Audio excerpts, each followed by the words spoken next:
There we go. As always, we're gonna start off with that. Hey everybody, Oh my and welcome god. to our NPC Incorporated mandatory workouting D&D one-shot live stream. Hi, we're NPC Incorporated. We normally are a D&D actual play 5th edition podcast.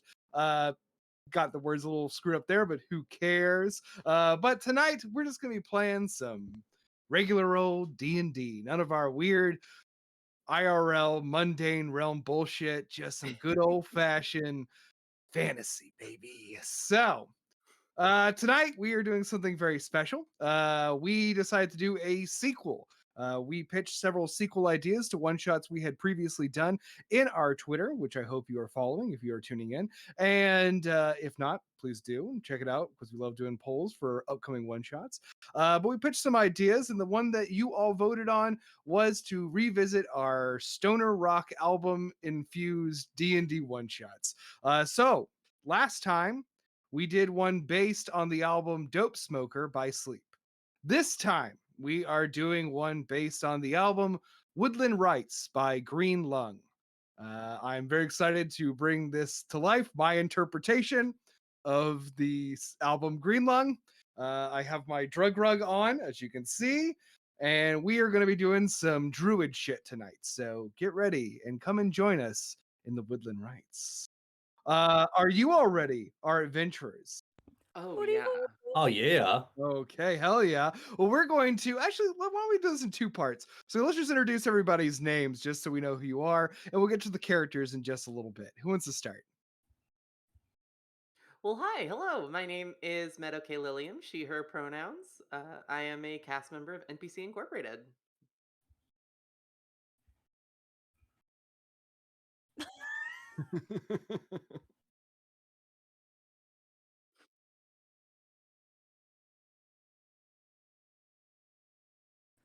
Hello, I'm Sadie Landcree, she, her pronouns. I'm here with NPC Incorporated, which I just found out is a podcast. Well, Oh no, they've been recording it. What do you think we were doing with all those recordings? I thought we were just really good friends. jokes Yeah, on I- you, evident. we are. Hi, I'm John Fowler. He, him. I'm gonna be a dad in any. Well, I mean, I'm a dad, but I'm gonna be dad part 2 any time between 30 minutes from now and 7 days. Broadcasting to you live from Wait, 30 my minutes? Whoa! daughter's nursery. wow. Yeah, I mean, 30 minutes would be pretty quick. that would be a very exciting reason for us to have to call this early. Oh, we're not Or- calling it, baby. We're going. Oh, hell yeah. Bring Meredith in here, we'll roll for it. Oh my god. Yeah. If your daughter's born during the stream, you have to name her NPC Incorporated. It's the rules. It's in the contract I signed. That's the rule. I Yeah. was gonna We'll say, you find did one. sign Yeah, a contract. Yeah. Well, excellent. Thanks for joining us tonight, everybody.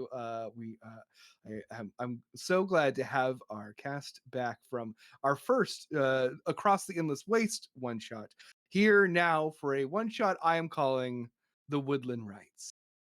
Let us begin. So, you are all adventurers of some renown, having accomplished the great feat of helping the the priests of the Weedian Church make their way across the desert, the endless waste, to the great temple near the White Widow, the Nafadat Vaida, long ago. This is a different adventure you're on now, separate, but interesting. You are all looking for something. You're in the midst of a great battle against a great evil, one that has confounded you, and you can't find a way to defeat this evil. So you have turned to outside sources, namely a druid by the name of Trog Breakrock.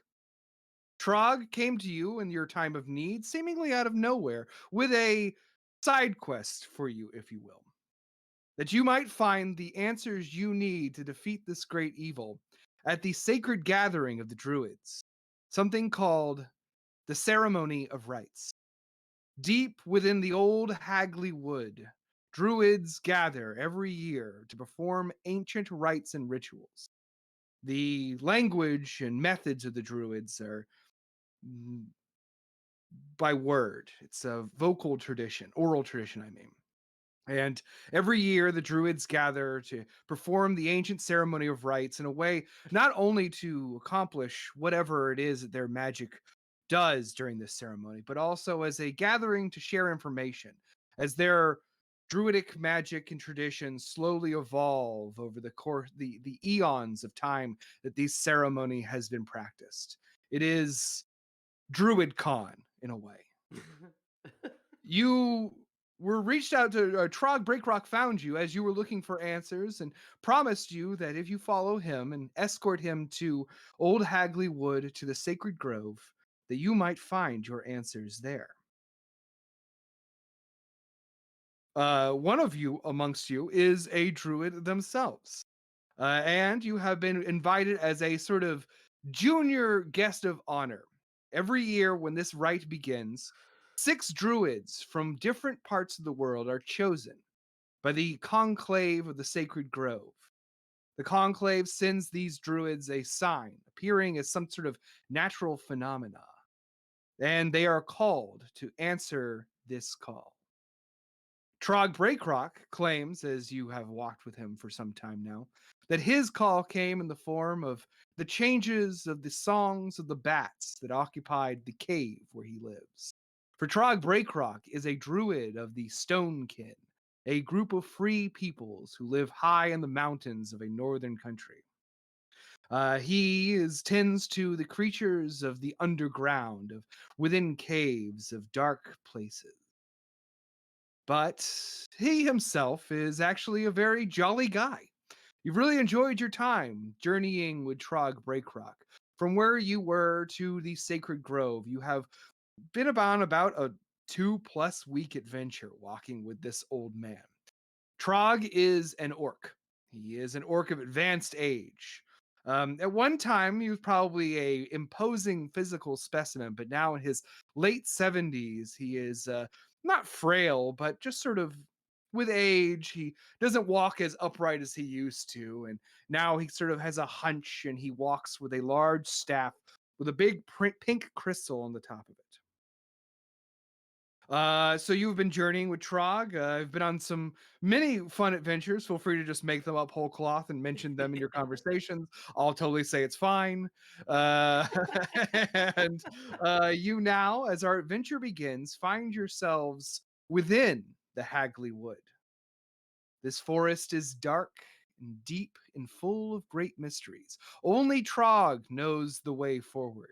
So you have followed him down many a dark trail and path, finding your way to a sort of not like an open corridor, seemingly like a larger trail, more established through the thick vegetation of the old Hagley Wood.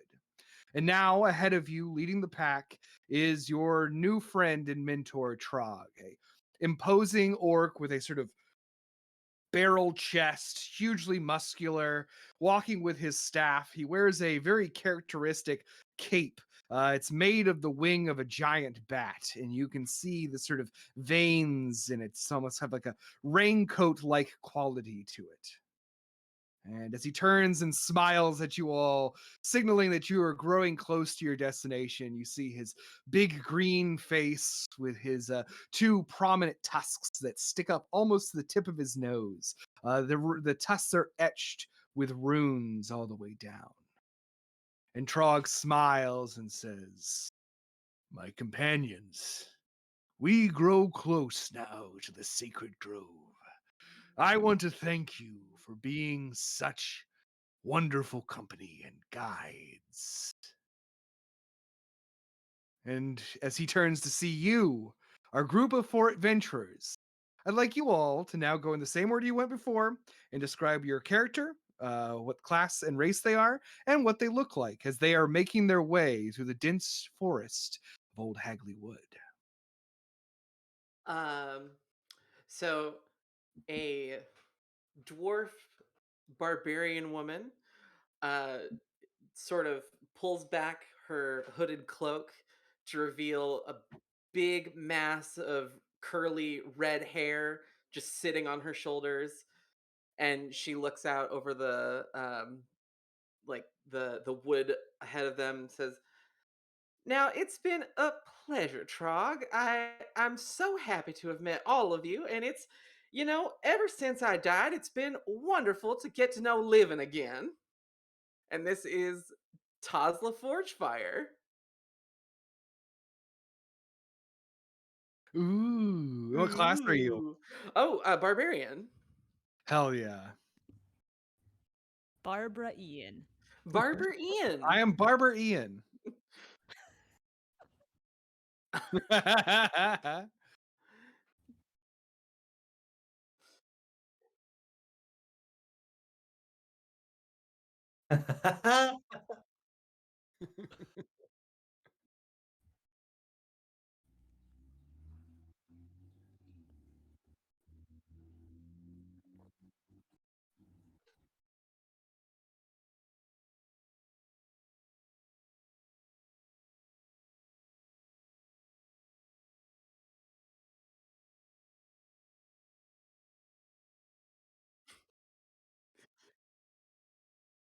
Liz, sorry. Liz, I just want to say we were being told by the chat we can't hear you. What? That's a bummer. That was a really great description too. Yeah. That's weird. Hello. Chat. There it Hold is. on. I can hear you. I can hear you. There we Okay. go. Wait, try again. Take us all the way back. It will never be as good as that first time I described young Boots. it was really pornographic, everybody. Guess you'll never hear was about how big? Boots' huge hog ever again. You said throbbing so many times. About like every doing it. detail, eyes Yeah. down to feet. Oh, a little wistful Boots is just hanging out in his big yellow boots with it's got a very wonderful embroidered red what like duster coat, I guess you would call it. Thank you, Sadie, for confirming. I know about fashion. I figured you did. And we're walking, I'm assuming, in the woods. Oh, walking around, looking up at the trees, looking around for cool rocks. If he comes across like a particularly cool acorn cap, he'll probably pick it up and put it in a little pouch in his pocket. Just so you know, like druid shit. Hell yeah. Hell yeah. That's the theme of the evening. Way to go. Yeah.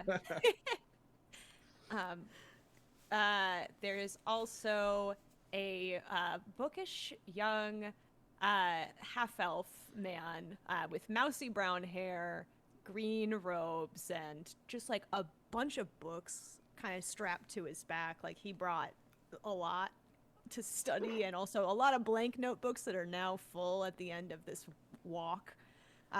He's, looking through his big circular spectacles up around at the foliage and like scribbling down notes, and like I think if he's quiet now, it's because Trog has politely asked him to take a break from asking him questions. So that they can kind of chill out a little bit. But Les, would it be okay if we just did a little quiet time? I will talk to you again in 7 minutes. Oh, and he just starts like God. writing. So very excited to be here, and obviously he's a wizard. That's why has this nerd shit everywhere. And his name is Les Silt. That's the T. I don't think I have anything else I have to say, right? You're good. Thank you. Yeah. So over by the fire, there is a mountain dwarf, old mountain dwarf, old lady, just gray hair, weathered like a cliffside, sitting down, making tea, rubbing out her calves. Looking with a pinched face, pretending she doesn't want to be there, pretending like she's not, into the group at all. But that's not really the case. She's a mean old cuss, who wants you to think that she doesn't need help. But she is Grandy, and she is a warlock, a mean old mountain dwarf warlock. And she looks at Trog and says, "Well, I gotta say, I didn't expect to help give a great fish help a great fish give birth to 1,000 young. That was something pretty special." That was a really meaningful memory. I think we all grew from that. And now we're always welcome in that fishing village. Oh my gosh. I ain't never seen so many slippery little suckers. It was something. It was a nice gesture for them to offer us the roe afterwards that was left over, but I do feel a little too guilty to start eating it. Does anyone else feel like that? Oh, it's a sign of honor to consume the great fish roe. It's great with the blintz. What? What? Wait, you didn't? No one gave me a blintz. Oh.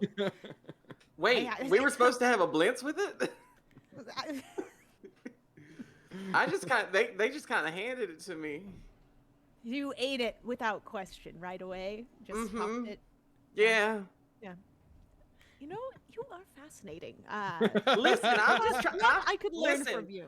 A lot happens when you figure out a lot of stuff when you lose your head in a fighting match in a pit. I imagine you would, and I would love to ask you some questions about that another time. Another time. 7 minutes. Wait 7 minutes. Sorry, I'll add Yeah, 2 minutes onto your the quill is busier than a blink dog. I think you can settle down for a second. There's just a Nice. It's really jotting stuff down as you make your way through the woods. So, who wants to make me a perception check? Or, well, rather, all of you should. Just do it.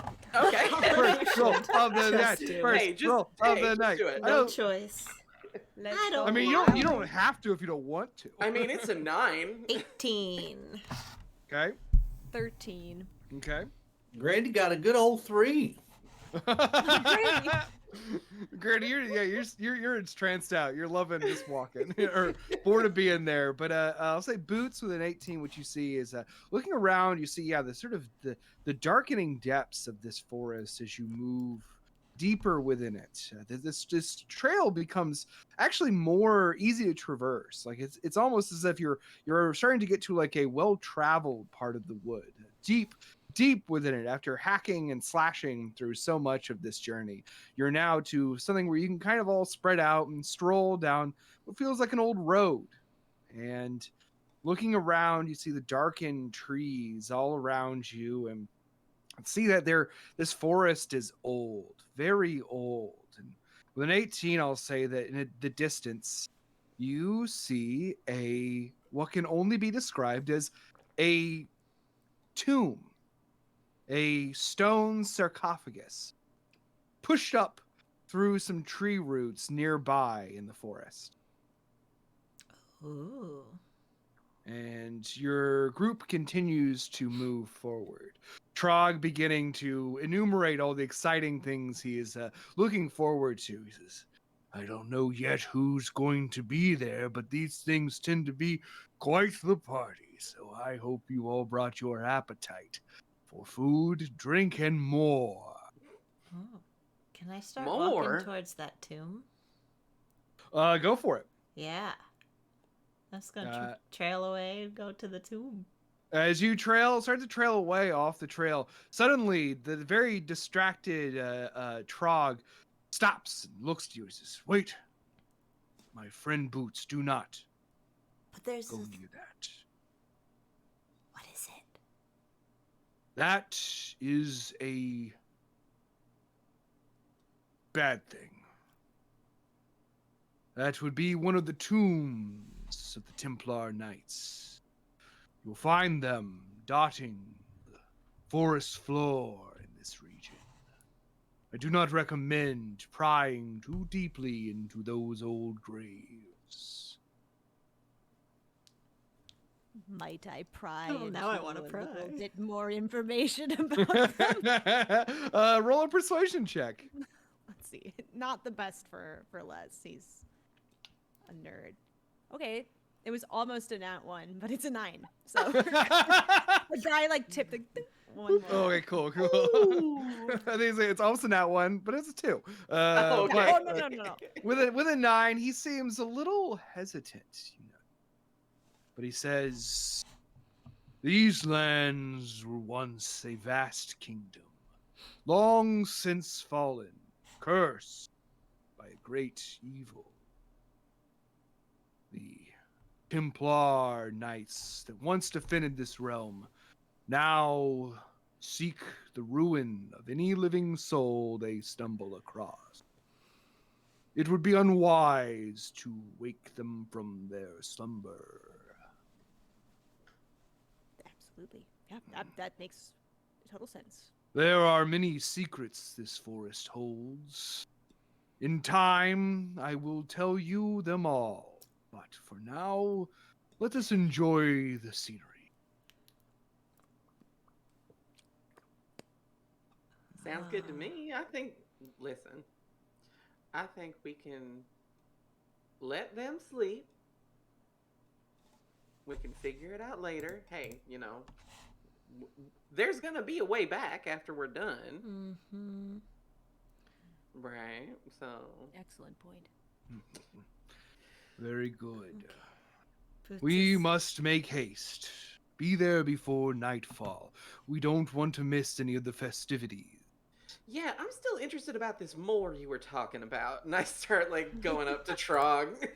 And it says, Tasla, there are many herbs and potions to consume at these events that might aid us in clarity so we can see beyond sight. Now, I've seen some of the Beyond, and it's interesting. This is more of a living beyond. Living is what I'm after, Trog. Living is what I'm after. Let's get to it. All right. And you begin to make your way down the trail further, leaving the moldering tomb of the Templar Knight behind. So cool. How many times have you participated in these rites? And he says, "I have been once or twice before, hard to keep track. You're my age. But they are always edifying." Well, yes. It just keeps walking. I love it. Would you like to roll insight, Grandy? Yeah. Well, Grandy's got a bit of shingles on her left calf, and she's got a 4, and she's mostly concerned with that. Just scratching, yeah. Just He just seems like This humidity. Trog, you kind of have always been a little bit annoyed by how much Trog speaks in riddle and code. Grandy prefers people to be plain. That is not the way. Okay, let me do a little roll here. Excellent. So you all continue on down the trail about 20 minutes more. As you travel, you begin to notice that there are small lights appearing in the wood, in the deep, dark recesses of the forest. Nightfall is approaching. It's not yet dusk, but you can tell you're reaching the end of the day. And as you are walking, guess roll me another perception check, just to see if anyone... I do want to point out, DM, that I took the observant feat and my passive perception is 22. That is very good to know. Thank you.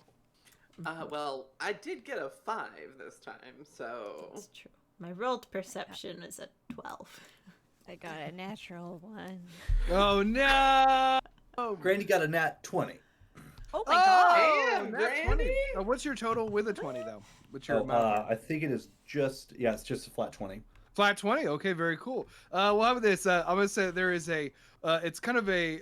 So you're making your way down the trail, all kind of looking around, and as as you're all kind of looking around this darkened woods, you trip and are about to fall when suddenly Grandy reaches out to grab you.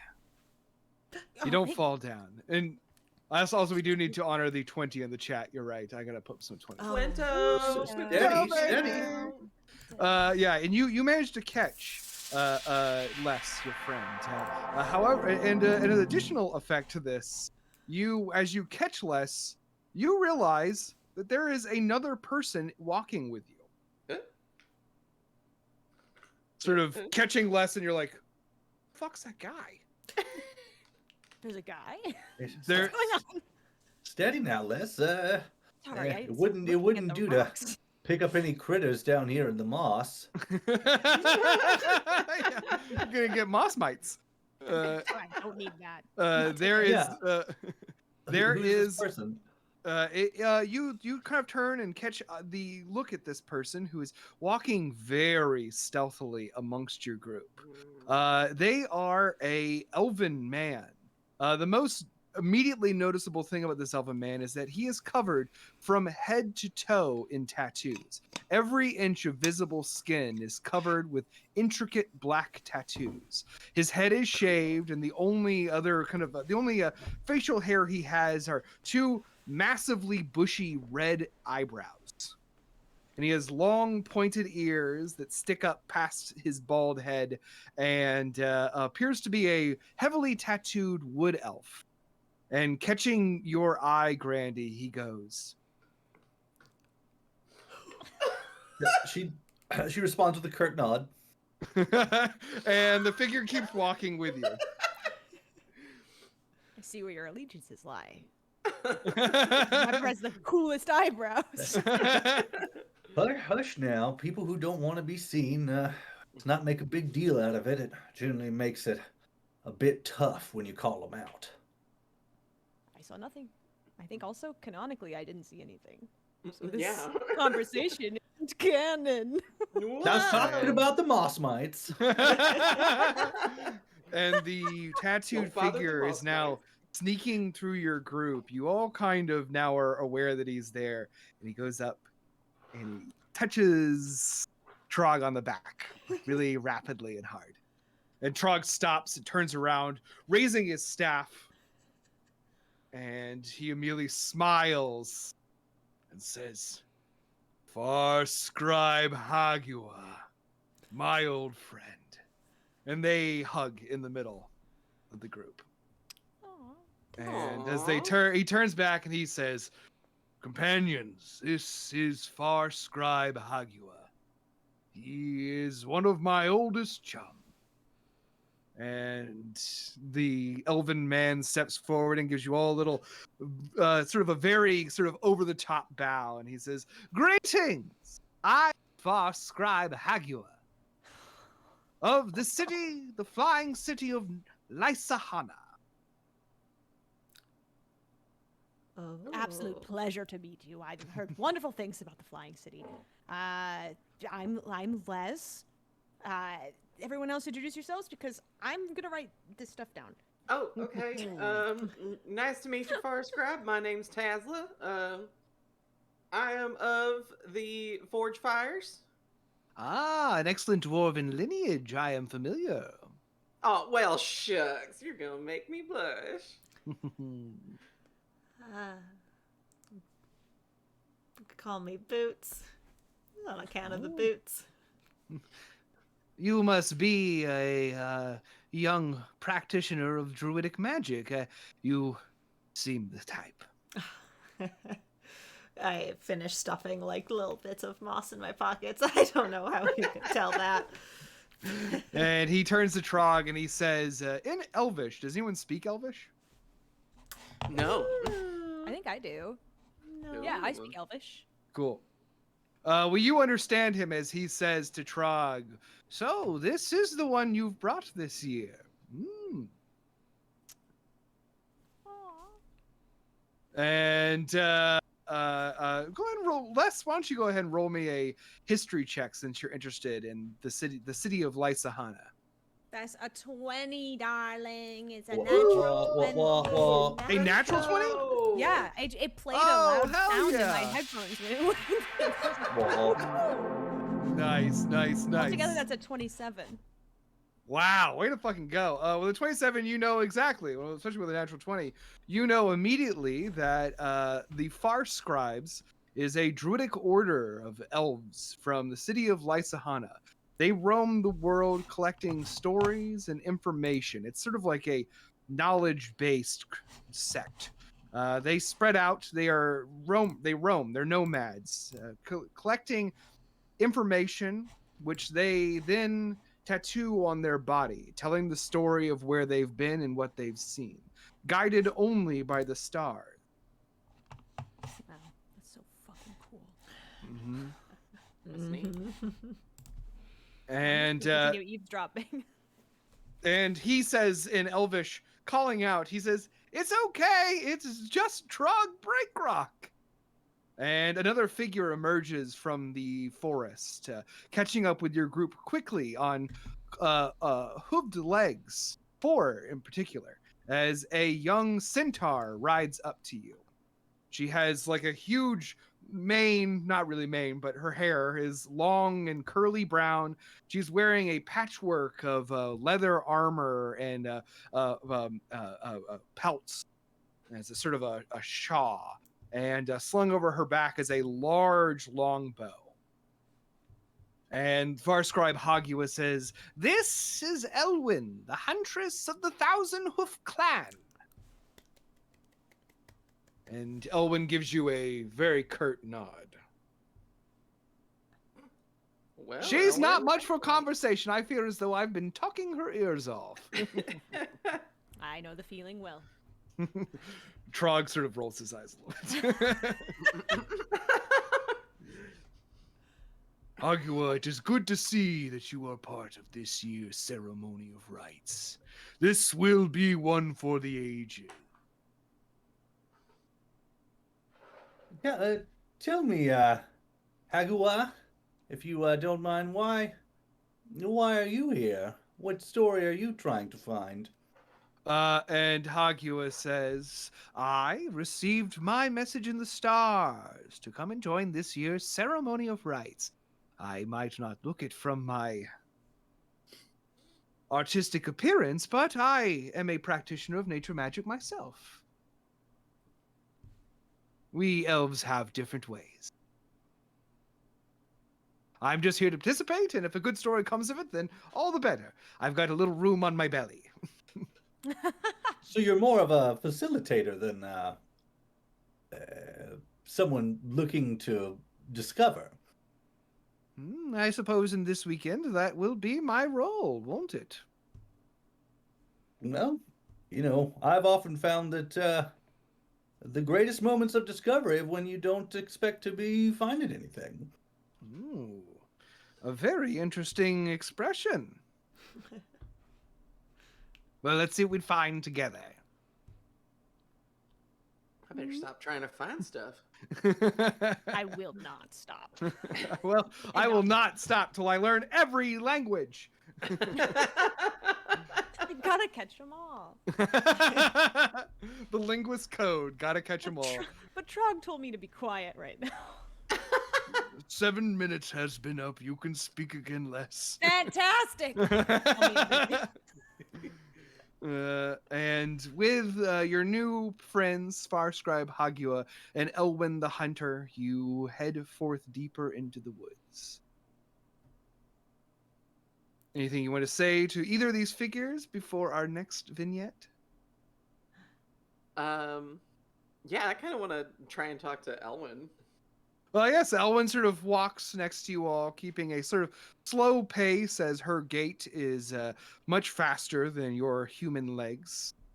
So, Elwyn, did you get a sign? I'm just like trying to keep up a little bit, like doing a little jog. And she says, "Yes, I did. In the entrails of a mighty elk slain in the 1,000 steps." Well, that sounds grimmer than a grick.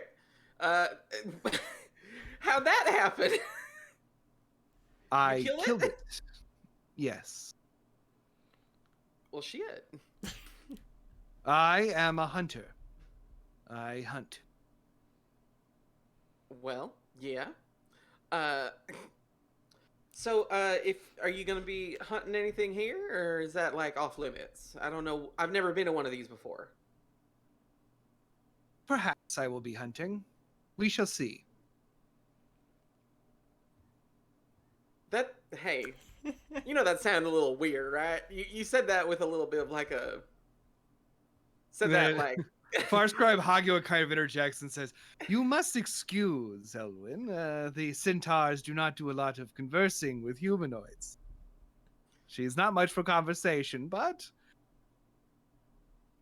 yes." Okay, I'm just saying. I'm not the only one who heard it. Like I might be hunting No, you. yeah, it absolutely sounded like we were next. Yeah. Okay. Which I I'm say, just- I mean, you know, I'm entering this ready for anything. I'm here to learn, and you know, as these more experienced druids are here, I feel like we can, you know, get some good information on the way there. What any advice for a first attendance? Anything that we should know that Trog hasn't covered? And roll a persuasion check on either Hagua or Elwyn. Okay, I'm definitely talking to Hagua here. Owen is not going to give me one. Oh, what, the chatty guy with a bunch of stories? I'm talking call? to him. It was a 14. A 14. With a 14, Hagua is far hard. It's pretty easy to get him to start talking hard again to stop. And Hagua immediately starts telling you so much about it. He says, "Well, the annual rites are for us to practice what we've learned in the last year, to share things, and of course, to..." Have you told them yet? And Trog says, "No, I did not think it was pertinent until we got there." Tell us what. Tell us what. Oh, I would love to. know, And 'cause this is why I asked you. Hagua turns, and with a big smile on his face, he goes, "To prevent the end of the world." Oh, is that Well, all? shit, ain't. Well, that's neat. Yes. Is that coming already? Every year it does at this time. Fantastic. I mean, not good, obviously, but fantastic to know. It's not a big deal. It's actually quite easy. Oh, how is it done? Is it the same way every year, or is it? No, it's defined by the always rites? different. Fantastic. Defined by those who've gathered and what they have done. We Hmm. must determine by the end of the evening, do we want to continue, or do we want to let the devil in? Interesting. Oh, I got chills. And Trog says, "It is our sacred duty to perform these rites so that nothing bad happens." Love that second part where nothing bad happens. That's great. "You shall be safe. No one is going to hunt you." Hagua interjects Elwyn. with, "Unless you want to, unless you want to be hunted." I didn't bring my running shoes. Now, I can't say that it's on the top of my list. However, I can't say it's on the bottom either. I imagine it'd be a lot. It'd teach me to learn how to love life pretty quickly. Your companions are quite fun this year, Trog. Way to go. Well, what do you know? We're already there. And as if by some magic, you haven't really noticed, but you're suddenly, seemingly approaching a clearing. Up ahead in the woods, there is a large sign. It says the Old Hagley Woods. And beyond it is an open clearing with a gently cresting hill. There are tents set up here on the hill.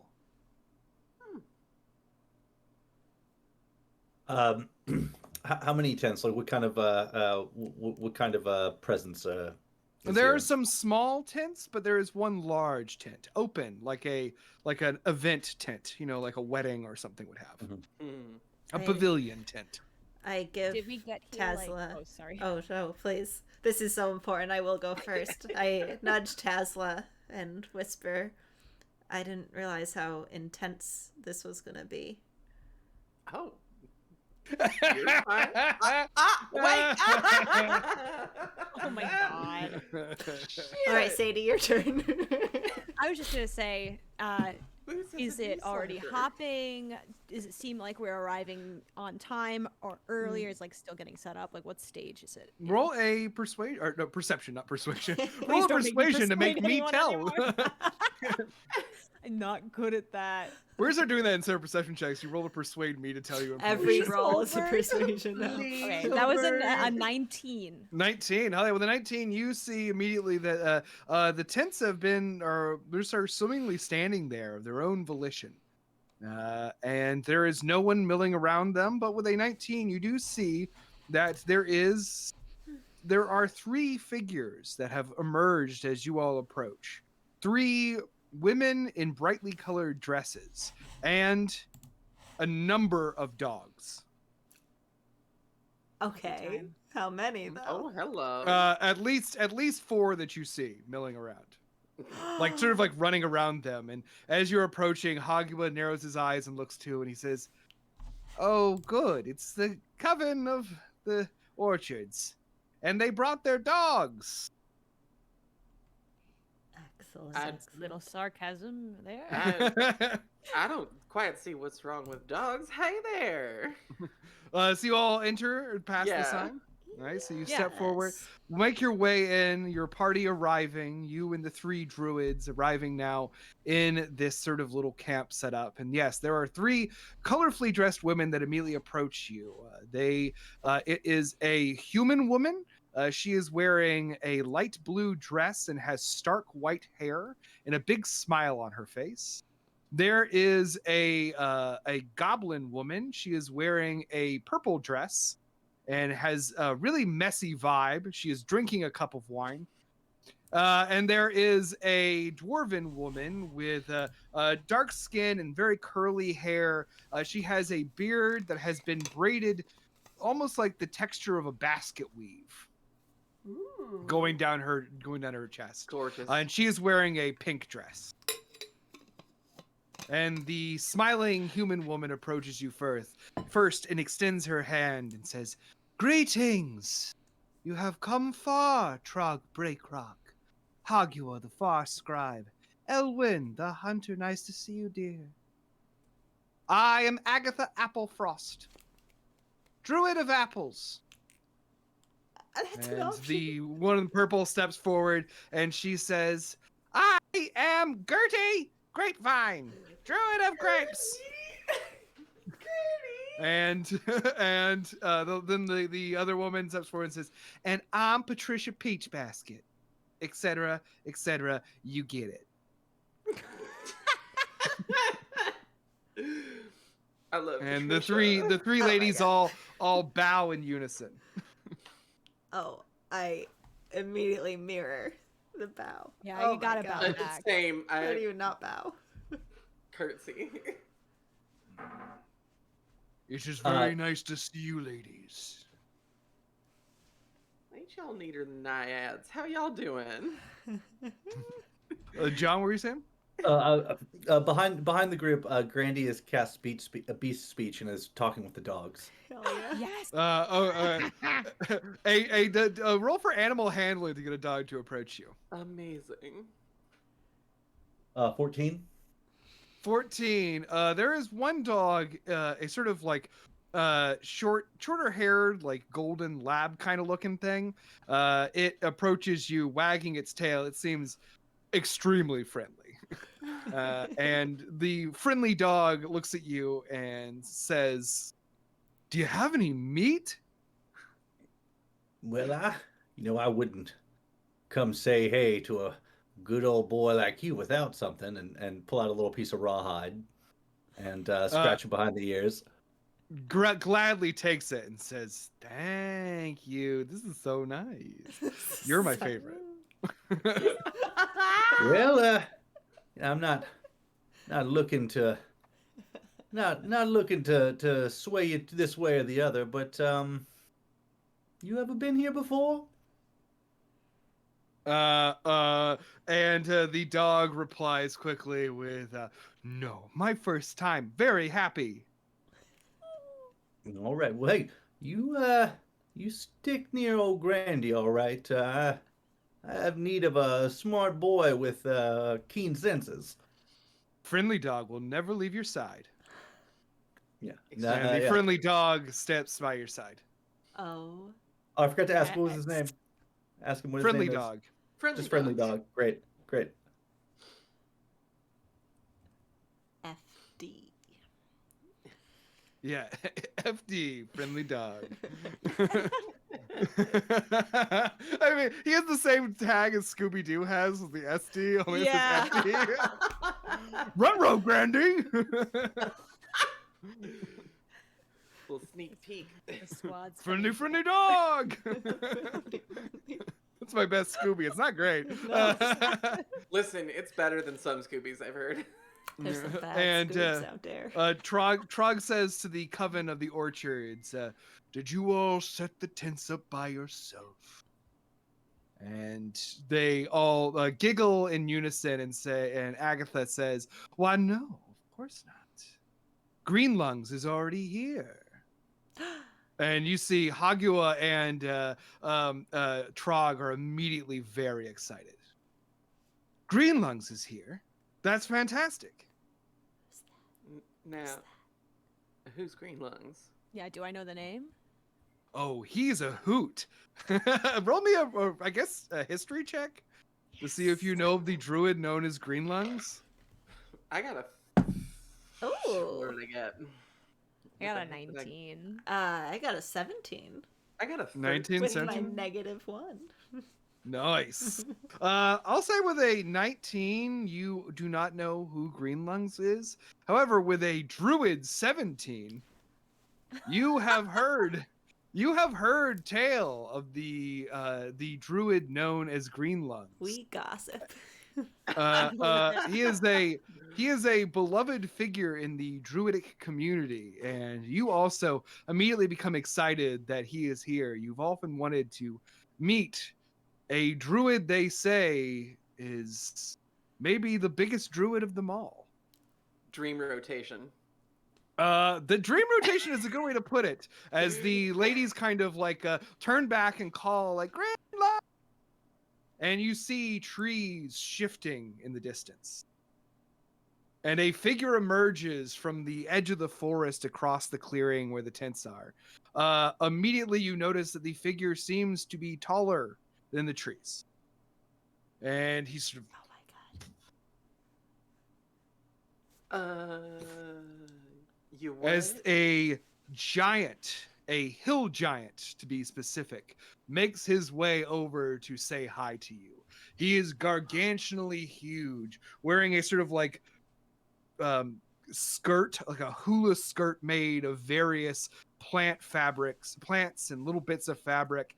He has a big bandolier across his naked torso with a bunch of little like items and tools stuck into it. And he has a big wild beard and long hair and wears a crown on his head seemingly made of living, flowering vegetation.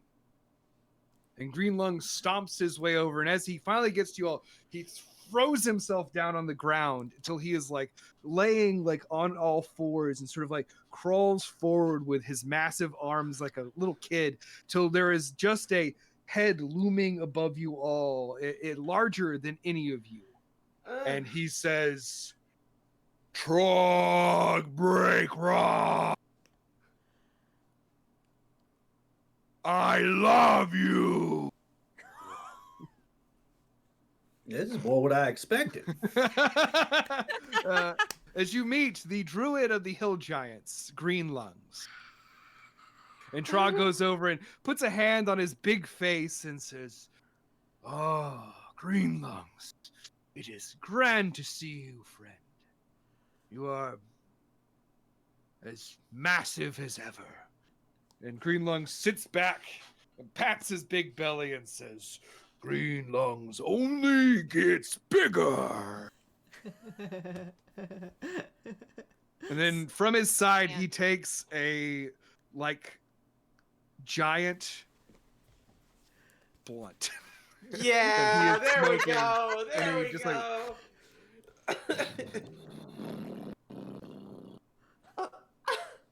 Holy hell. The forest grows dark. Greenlung sees the old one approacheth.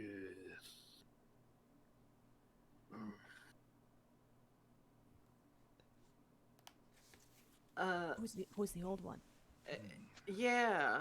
Also, forest might be growing dark from how big your clouds are, fella. Hi. Hello, lady. Nice to meet you. I'm Tazla. I'd shake your hand, but mine's a little smaller than yours.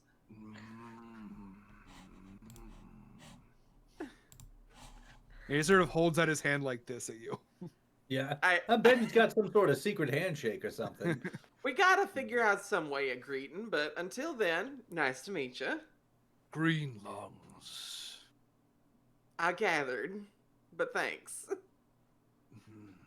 And Trog sort of says, Greenlungs is not much for conversation, but he is a powerful druid, the master of gardens for the Hill Giant tribe. He can make anything grow. And he also grows excellent weed. I imagine you need a lot for that. I am overjoyed to see you here, my friend. It's been long since we've smoked together. And you all are now here, arriving at your place in Old Hagley Wood. The Woodland Rites that can now begin. You know, I was telling you, Trog, you should open up a little bit. You seem very reserved, and you know, this is exactly what I'm talking about. Yeah, you and old Greenlungs? He said I love you? Oh, yes, we're quite good friends. Okay. All right. Greenhungs loves everybody. That's Okay. sort of his thing. Okay. If you're insinuating, no, that is not. Okay. That would be how pretty would that wild. work? I have How would- follow-up how would that questions even work? depending on the answer. Oh, we could make it work, but No, I know you Need a could. draft diagram. Let me know. Start sketching. Guess. the sound effects, Les. Sorry, I'm just working through some stuff. From one of these smaller tents, a final woman emerges. It's a human woman. She is very pretty and wearing a white dress and a floral crown, not clown. Oh my god. This green She's dressed like a wearing clown. Yeah. She's wearing a Chucky doll as like a hat.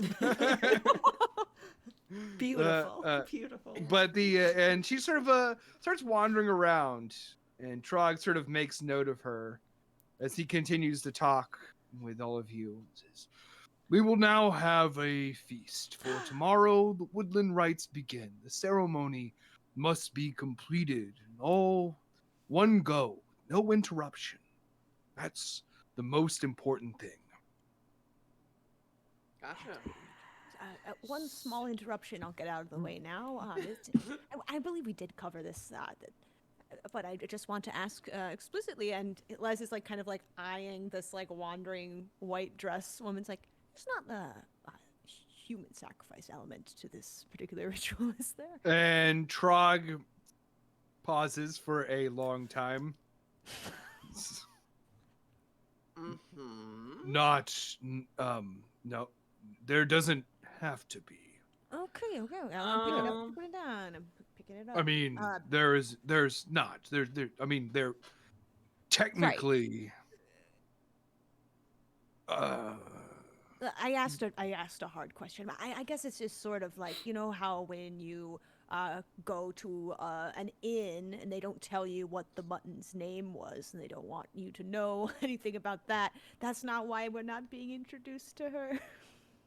Oh, yes.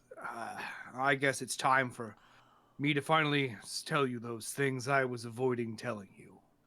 I was afraid you would find this whole event bizarre and would not be interested.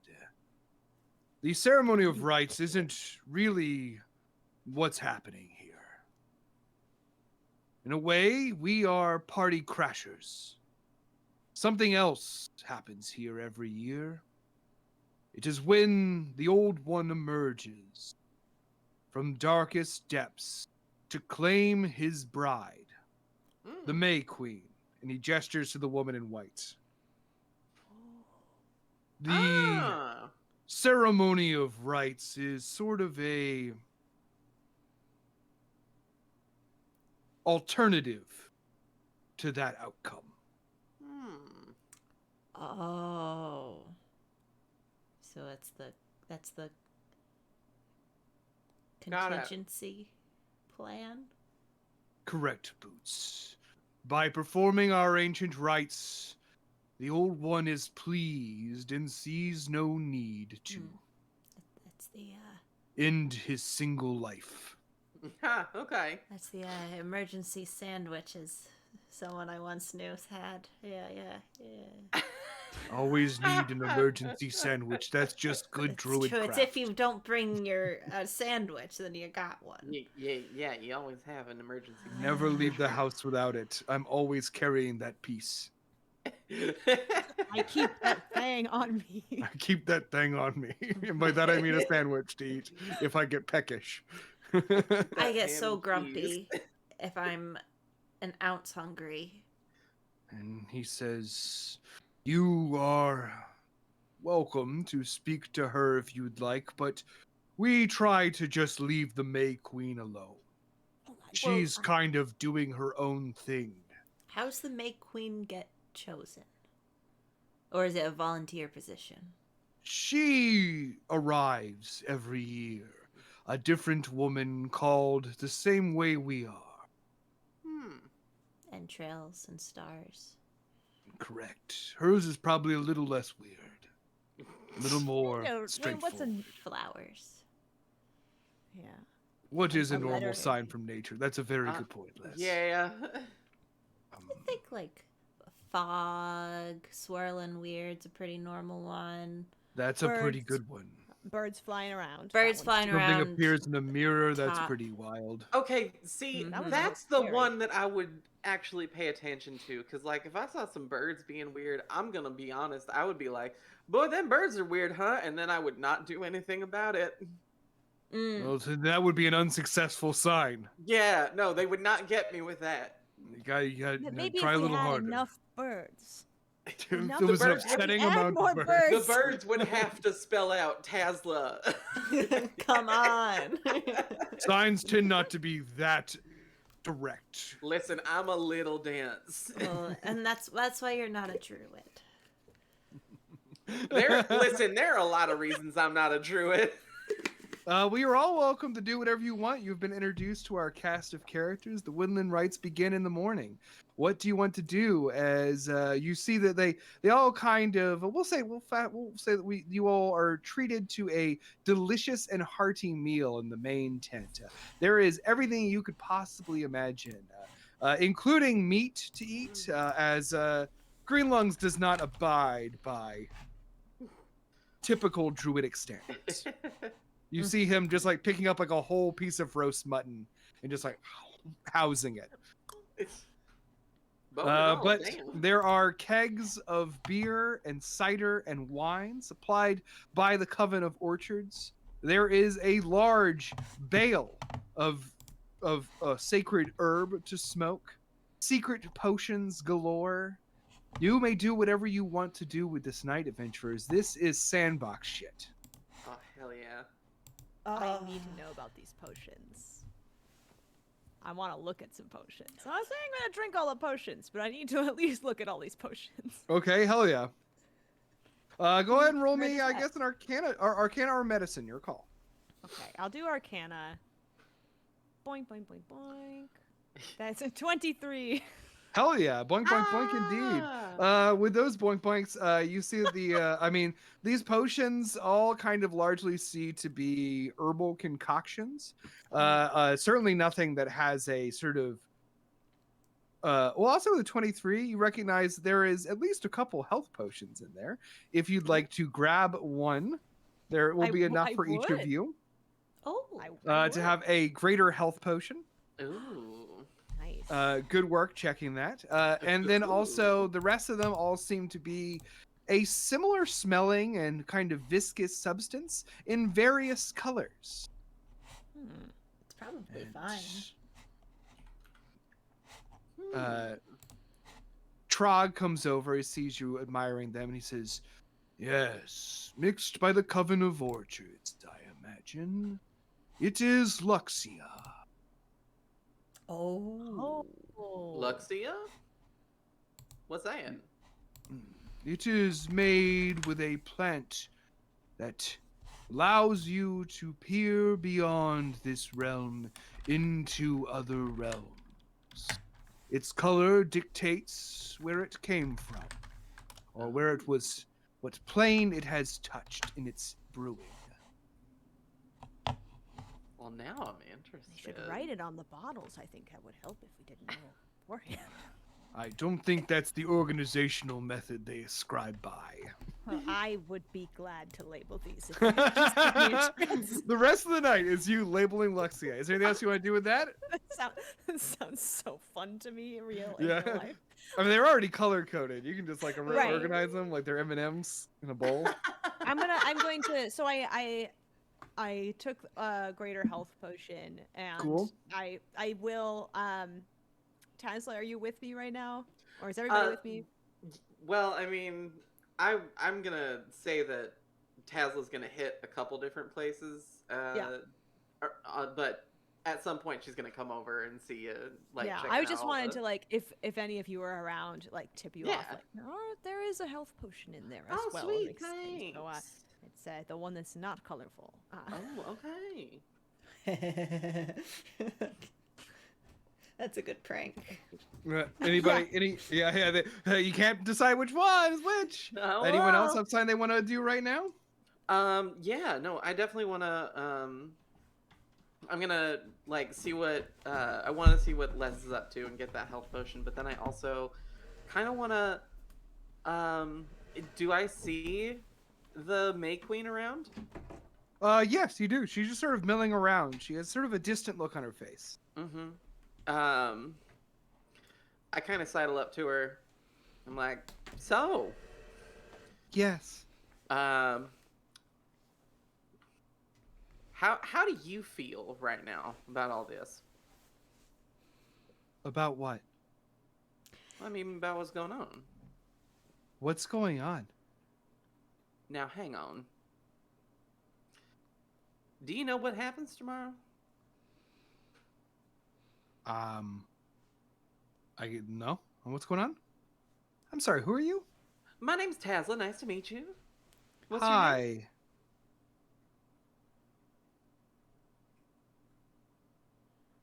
I don't know. Huh. Well, very nice to meet you, Tasla. I like Thanks. your hair. Thanks. Ain't that fuckier in a fay? Okay. Listen.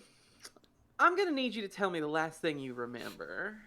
Well, I was going to the market Uh-huh. and I was going to buy some bread. Okay. I don't have any bread, No. but I think they have some on that table over there. Sure. That ain't Is your this bread. the market? No, this ain't the market, hun.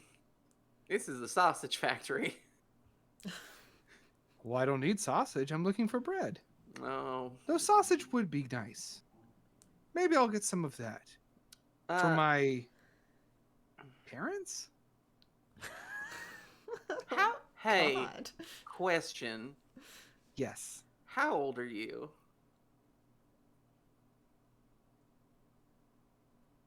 Gosh. I don't know. 23? Oh, no. How old are you? Terrible age. Oh, I'm at least 28. I stopped counting around then. Uh, listen, you got a lot going on, and you got a lot more coming up. So, how about this? Whatever's gonna happen tomorrow, we're gonna make sure you stick around. How about that? What? Now, if anything weird happens, I need you to resist any urge that any weird stuff might tell you to go against your best interest. Okay, I guess I could do that. Great. Listen, I know what it's like to be in a weird place, have some weird people tell you that some weird shit's gonna happen. What's going to happen? All right. Do you want like the real answer, or do you want me to like be nice to you? You suddenly feel a presence as you realize that the Coven of Orchards is gathered around you. And Agatha Applefrost says, "Dear, you're just going to stress her out. Don't tell her that." Oh, the meat will go bad.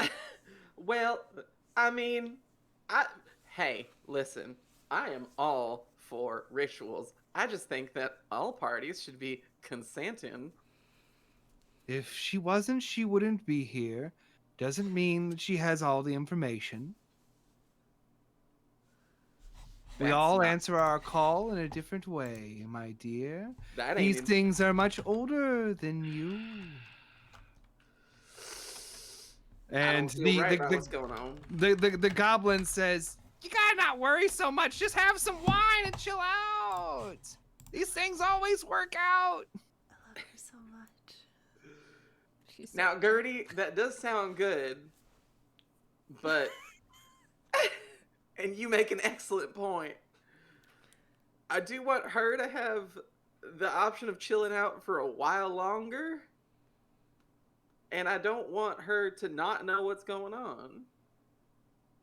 And the Patricia Peach Basket crosses her arms and says, "Honey, I think you are stepping over a line here." No one told me any rules. And Patricia responds with, "And here's the first one." All right. Y'all, you'll maybe take off the ears. Oh yeah, put those back on. Who are you? What have you done with I'm men? so frustrated.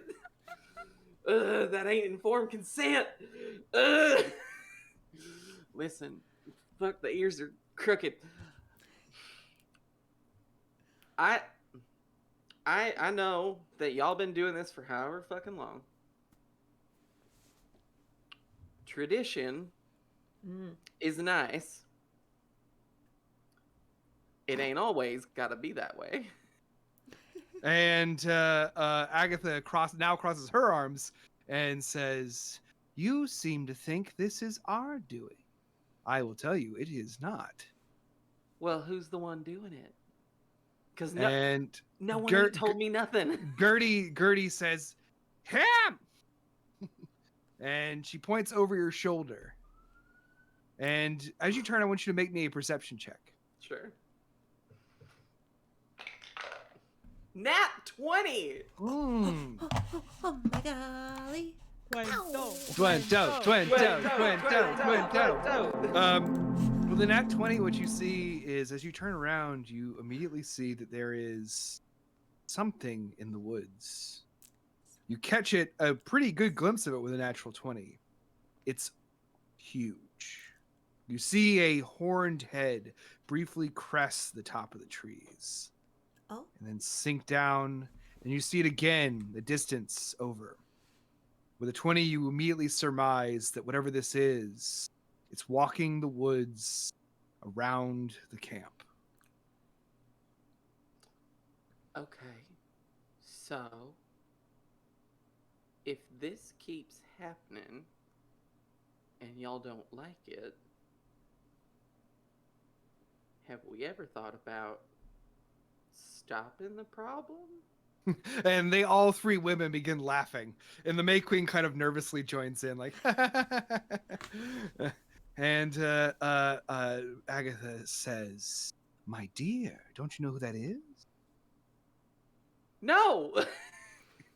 That's the devil. The Yeah. devil. The heart of Yeah. all evil.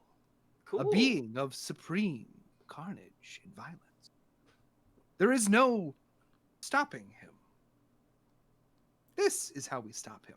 We have a party, and our guest of honor gets to enjoy it with us.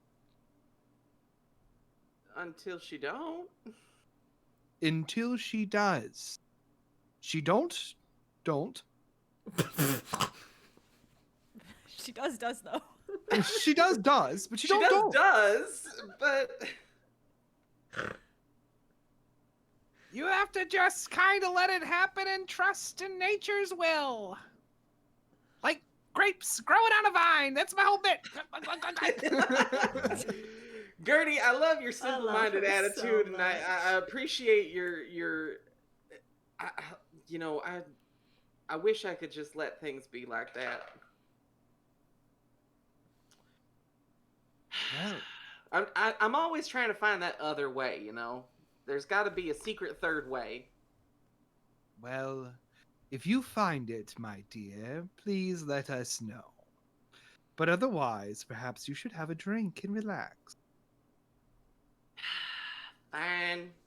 All right. Also, I just want to mention, Eric, do you have a modified Twinto? There's now Twintos with sunglasses on appearing in the chat. Whoa. And I'm loving it. Eric has a special Hell yeah, Twinto. is what he's got from Eric. Thank you. That's incredible. All right, who else wants to do something? Grandy and Boots, what's up? Yeah, I want to go talk to Farscribe Hagua. Okay, Swap so you some see, stories. oh sure, oh gosh, yeah. So you find him around the fire, directly outside the tent. He kind of almost seems like he's very hesitant about entering the tent. And when he enters it, he very quickly he finds what he wants and he leaves. And I'm not much for company, are you? And he says, "Oh no, I'm not much for having something over my head. Why don't you sit down? I love company." Yeah, Grandy smiles with that and says, I'm the same way. Being indoors and around people makes me a little itchy. Fancy? Yes. What do you see when you look up? A whole lot of everything. Very smart woman. I admire that you admire space the same way I do. Always been my goal to go up there. What? Now, what now? It could be possible. We Oh. talked about it. The same I've technology that keeps the flying city of Fly Sahana. I've seen a manner of wild things throughout my many years, but going up there, impossible. Never. Impossible. The impossible is frequently possible if we dream it. You know, that reminds me of something I saw just the other day, if you'd like to swap a tale. Ooh, yes, my favorites. Let's see. Do I have any room? Oh my He gosh. pulls up his leg, his pantaloons a little bit. Are you sure you want to put this on? Because it's quite a story. It'd make for quite a tattoo.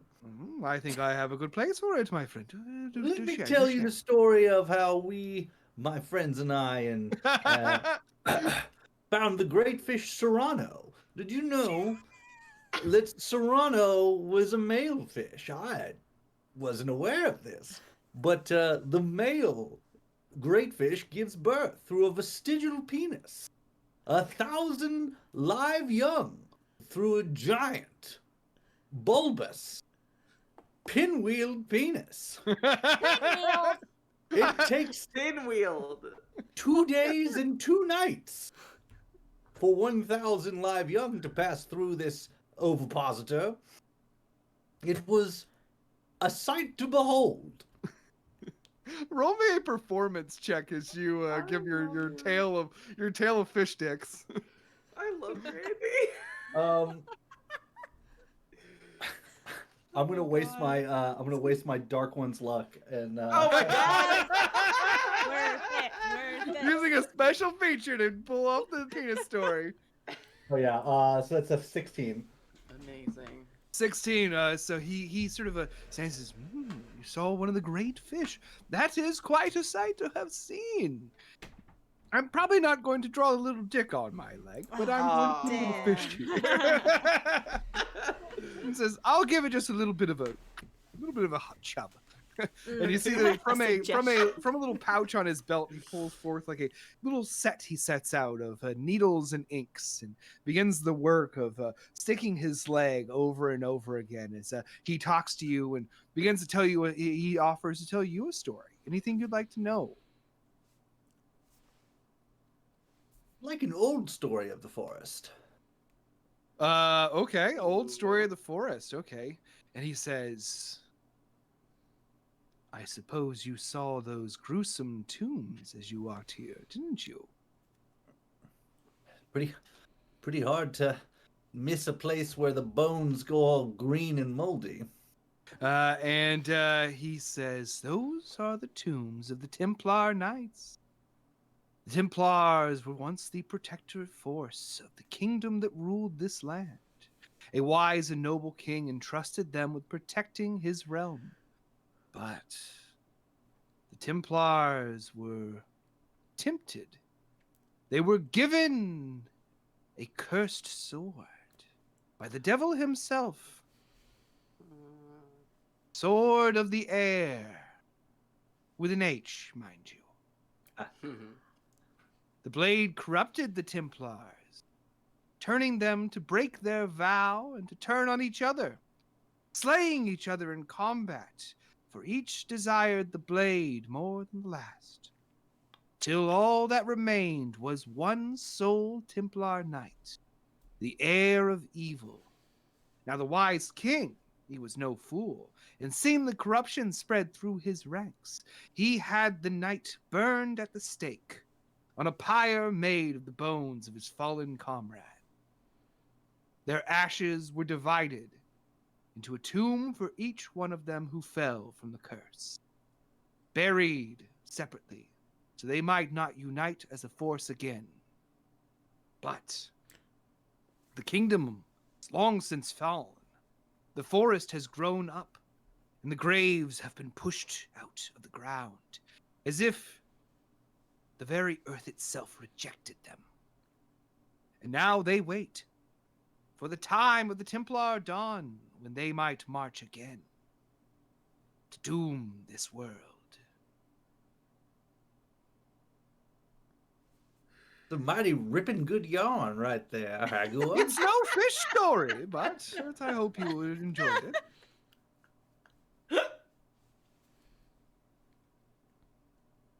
it.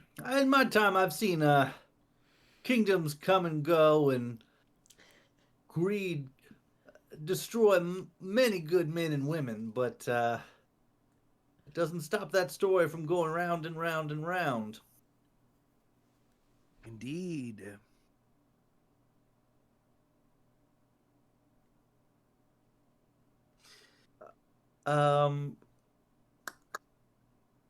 I didn't get a natural 20 on that perception, so yeah, I guess I have no further questions. Yeah, I'm just hanging out with Hagua, but if Friendly Dog's around, Oh, Friendly Dog remains at your side Oh, as you yeah. inquired. I Yes. would like to ask Friendly Dog to go give the May Queen some companionship, and just kind Okay. of go see what her deal is. So Kind of you go- immediately go see be with Friendly her. Dog nod and, a dog equivalent of an affirmate, like, kind of gives you like a look and runs off over to the May Queen, and then immediately just like double pause. Just like, "Ow, who's this?" But is immediately very friendly to her, and you see the coven all around there, and you see Tazla too talking. Okay, anyone else wanted, or Boots? What would you like to do with your night here? I think I would want to wait until like most people have gone to bed. I'm assuming there's like a little campfire somewhere, and I'd assume the very drunk goblin would be one of the last people up. and I really like to just sit with her. Okay. All right, so we're gonna we'll play this out for first. So you find as the night kind of wears on, everyone partying. Trog begins to sing songs in Orcish. There is the Green Lungs is just blowing big billowing clouds of the smoke on anyone who would like to experience it. Oh yeah, I'm in there. Oh yeah, it's nice shit. Yeah, I gotta stand in the cloud. Oh, con saves for me from both of y'all. Okay. Oh yeah, hell yeah. I'm gonna imagine that's gonna be very good. Yeah, It's no, an that's unnatural 20. I got an unnatural 20 as well. Hell yeah. Wow. You were both really living right now. It feels Cloud buddies. Yeah, you're less you are like you're really reeling off some facts to everybody. Yeah. Actually, a pinwheel shaped penis. But when you think of it, it spreads them out. I get it. I totally get it. But you see that as the night is kind of wearing on, the drunken goblin woman is definitely over by the fire, kicked off her shoes, stretching her goblin toes way too close to the fire. Aw, let's go over and I'll sit very quietly. And she eventually turns and she says, "What's your name?" Hi, I'm Boots. "I'm hey, Grapevine. Guess we're the only goblins here, right?" Yeah, you're What? right about that. Oh right. But, "Well, cool." And she begins to speak only in goblin to you. yeah, It says, I speak. "It's a that. long walk. Fucking sucked, man. Bullshit. Sucks. No one wanted to carry me. Stupid." Boots, like, you see him just like fully relax for the first time in a while, and like is very, very, like, this just feels very at home when you haven't been home for a long time. Kind of like and just has a really nice, just is very much enjoying this company of goblin. Oh, Hell yeah. You're offered some wine. I take some wine. The cup is way too full. Amazing. Brimmed. Boots takes like There's more where that several came from, chugs. big guy. Oh my gosh. Can I tell you a secret? Yeah, sure, shoot.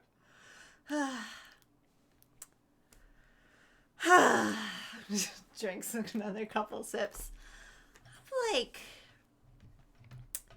pretty sure I'm in love with my best friend. But like she's like off doing cool. She went to space. But I'm not as cool. I just worry, like, so I kind of feel like I'm just out here wandering around and like I'm not really,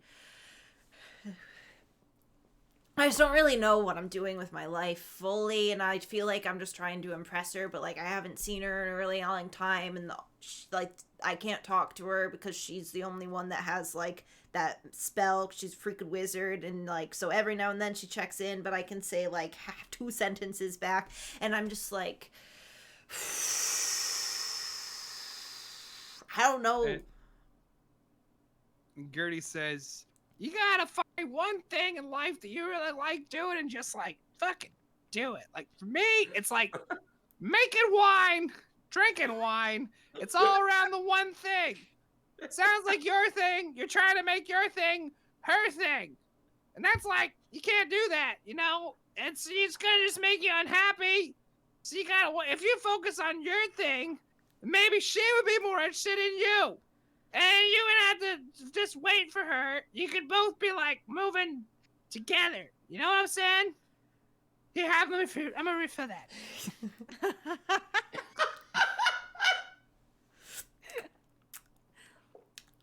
But also, like, fuck her, man. Fuck her if she sucks. Oh. Just making your way around, sitting spell. I can fucking teach you that shit. Really? I mean, not right now. I'm drunk. Uh, Later. Later. Okay. Gertie. Yeah. This is really good wine. Yeah, it's super strong. I do not go for flavor. I go for alcohol content. I can tell. Where people fuck up. They're always like, make it taste good. It's like, nah, fuck that, man. I like Not important. this is a really big cup. Yeah. You don't just have a little bit. That's stupid. That's stupid. Moderation is bad. Fucking dumb. Yeah. You heard it here. That's one of the many things you're going to pick up from druids. Yeah, I think Boots just spends the rest of the evening shooting the goblin shit and having Oh, a yeah. nice time by the fire. After a little time of hanging out some more, enjoying our the company and the food and drink and drugs, you hear a sound, music, and Hagua smiles at several of you and says, "Ah, our guests have arrived." More guests. There's other guests? And I look to the coven and I'm like, is that our guest? And they shake their head. Okay. And you all now realize that there is sounds and music coming from all around you as you now see deep within the woods around the camp are small campfires, and in the light of the glows around the trees you see things, creatures cavorting in the woods. The flash of a satyr, a strange glowing fairy, strange fey creatures now gather in numbers around the camp in the wood, playing music, singing distantly. You can see deep within the wood, or see them. You can see that the figures are all nude, running and cavorting and embracing. And as their song plays, you now realize that in the center of the grove, the May Queen stands, naked, dancing. Well, yeah, girl. And Hagua says, "Well, that means it's on. The old one looms. Have any of you seen him? I have. Ah, Fucking be terrifying. careful. Don't get too many glimpses of his horned head. Drive you Oh. madness." Yeah. Good to know. Too late. I've been there, seen that. But that's a good sign, and you see Hagua kind of shoot a look to Trog. Seems as though everything is as it should be. And Trog says, "Yes, this is a blessing. There seems to be no danger, aside from the clear and present one." Yeah, aside from the embodiment of evil just kind of hanging out in the forest. Evil comes in many forms, Tesla. Right, and the big one Sometimes- is out there. Yes, but lesser evils sometimes seek to undo our rights. But if the creatures cavorting has begun, the beings of the forest have gathered, all is well. Well, that's good at least. Yes, I think so. At least the orgy's on. Yes, it's going to be going most of the night. Do we Boots is have hey, blushing? Just I packed earplugs. If Okay, anyone- thank you. That was my next question. Because listen, I am all I've for got you. I'm all for free love, but like I'm also all for sleep. Rest is Yes. important. It's gonna be a big day tomorrow. Rest is important and no moderation. That's so far the rules we've learned. Sleep always. Yeah, Don't be yeah. awake. Was it if you're awake, you're a fake? Yeah, exactly. Yeah. Asleep, you're a real one. That's when I'm the real me when I'm sleeping. Yeah. Okay, so anything else that you want to do with your evening, or is this where we tuck in for the night? Honk shoe. Honk shoe, honk shoe. Wait, Long shoe arrow. I think Les like did bring a full pair of like pajamas that has the like nightgown and the long hat. It's got a fucking candle on the little stick. He's like, "Good night." He has to have that fit. And Little there slippers. there's like a big snort from Hagua as you walk by, like. It's very cute. Listen, it's comfy. All right, don't knock it till you've tried it. Research shows that this is actually the best way to sleep. Last 7 minutes, okay. Have to be gone for 7 hours. Absence makes the heart grow fonder, less. I shouldn't be winning my subjects over.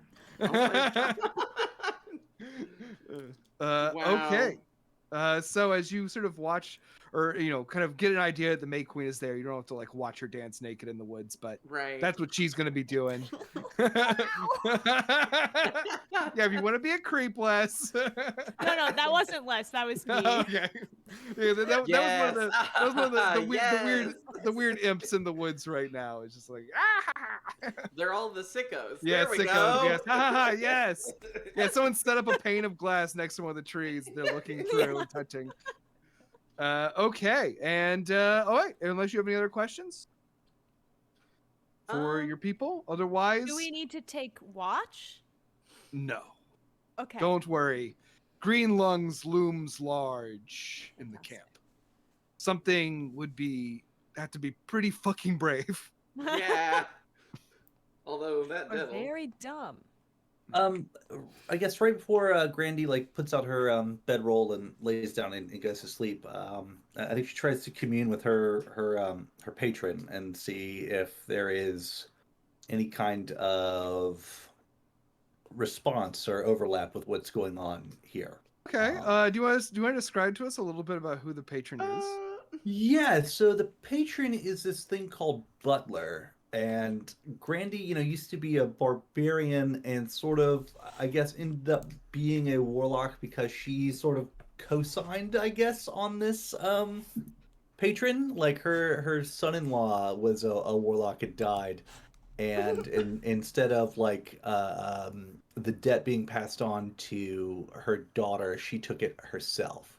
And so she's trying to, I guess, get her daughter out of Dodge. But yeah, it's this fiendish thing called Butler who's into taxonomy and collecting things and classifying things in the mortal realm and the temptations of discovery, I guess. So you're a Pact of the Blade warlock, right? Mm-hmm. Yeah. So would you like to describe what you do? What do you do to try to contact Butler? Well, so it wasn't her choice, I guess. Well, I mean, she did choose to take on this pact or whatever, but I guess it's like a very chain-focused kind of thing, like spiritual chains around her neck, kind of like in a pendant that she could touch and commune with this patron. Okay. So you set off and you reach up and implore for your patron to visit, and nothing happens. Then minutes later, you hear a familiar voice clear its throat behind you. Miss Grandy. Yeah, it took you long enough. Apologies. It would seem as though this place is somewhat guarded. They're putting on one hell of a festival. I've not felt anything like this all together in, well, ever. I appreciate the fiendish humor. And he steps forward. You now see it as a tall, very thin, human-looking man, but he's like all one color. Like he's wearing like a kind of like suit, like a fancy nobleman, whatever the fancy equivalent of a suit and tie is. But his hair, eyes, and skin are all a deep red. Now, I'm out here hoping to collect a couple oddments and ends for you. I've got a real tasty line on and a sword of an heir of evil, by the way. But find myself in this camp with some bugaboos that might be particularly dangerous. Yes, I understand. Well, I suppose this is a little difficult for me. This is, I must say, a bit above my pay grade. I've done a runner a couple times or two. I'd hate to bail on this group. They're nice people, and I I've come to really care for most of them. But something about this doesn't seem right, Butler. And Butler says, but of course. Roll a persuasion check. 11. 11. And he says, I would like to know more about that sword, but I knew you would. I suppose I can be kind to you as you are kind to me by working so diligently. What you are part of is something different, but there is something here that you need to complete your mission, is it not? Yes. Well, there is someone here who can help you. But there is also someone here who aims at your destruction. I don't want to be judgmental, but I don't trust that centaur. And he says, logical choice, my lady. She seems to be the newest of their group and the most standoffish. But predators rarely show themselves till they're ready to strike. Good day, madam. Always a pleasure. And he's gone. All right. Nap time. That's a great. I like that. That's what Granny says. All right, nap time. Nap time. I will say that you kind of gathered, in case it wasn't clear, that there was a hesitancy to Butler's actions. Will you roll me an insight check? All right, that's much better. That's a 15. 15. Yeah, he's frightened of that thing. Yep. And it's pretty easy to, he is of the same kind. Gee, I wonder. Yeah. Okay. Don't want to piss off the boss. No. Yeah. And with that, unless anyone else has anything, we're going to say that you all slip off to Dreamland. And before we continue, I would like to say, why don't we take our intermission right here? Sounds good. We're going to take about 10 to 15 minutes so we can all grab our beer, go to the bathroom, and prepare, because when we return, the rest of this game is going to be you all participating in the Woodland Rites. Yes. So, come and join the dance, everybody, and we'll be back here in 10 to 15 minutes. Thanks so much for tuning in. We are NPC Incorporated. This is our mandatory work outing D&D one-shot live stream where we are bringing to life the album Woodland Rites by Greenlawn. We'll see you soon. Bye. Bye.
3, 2, 1.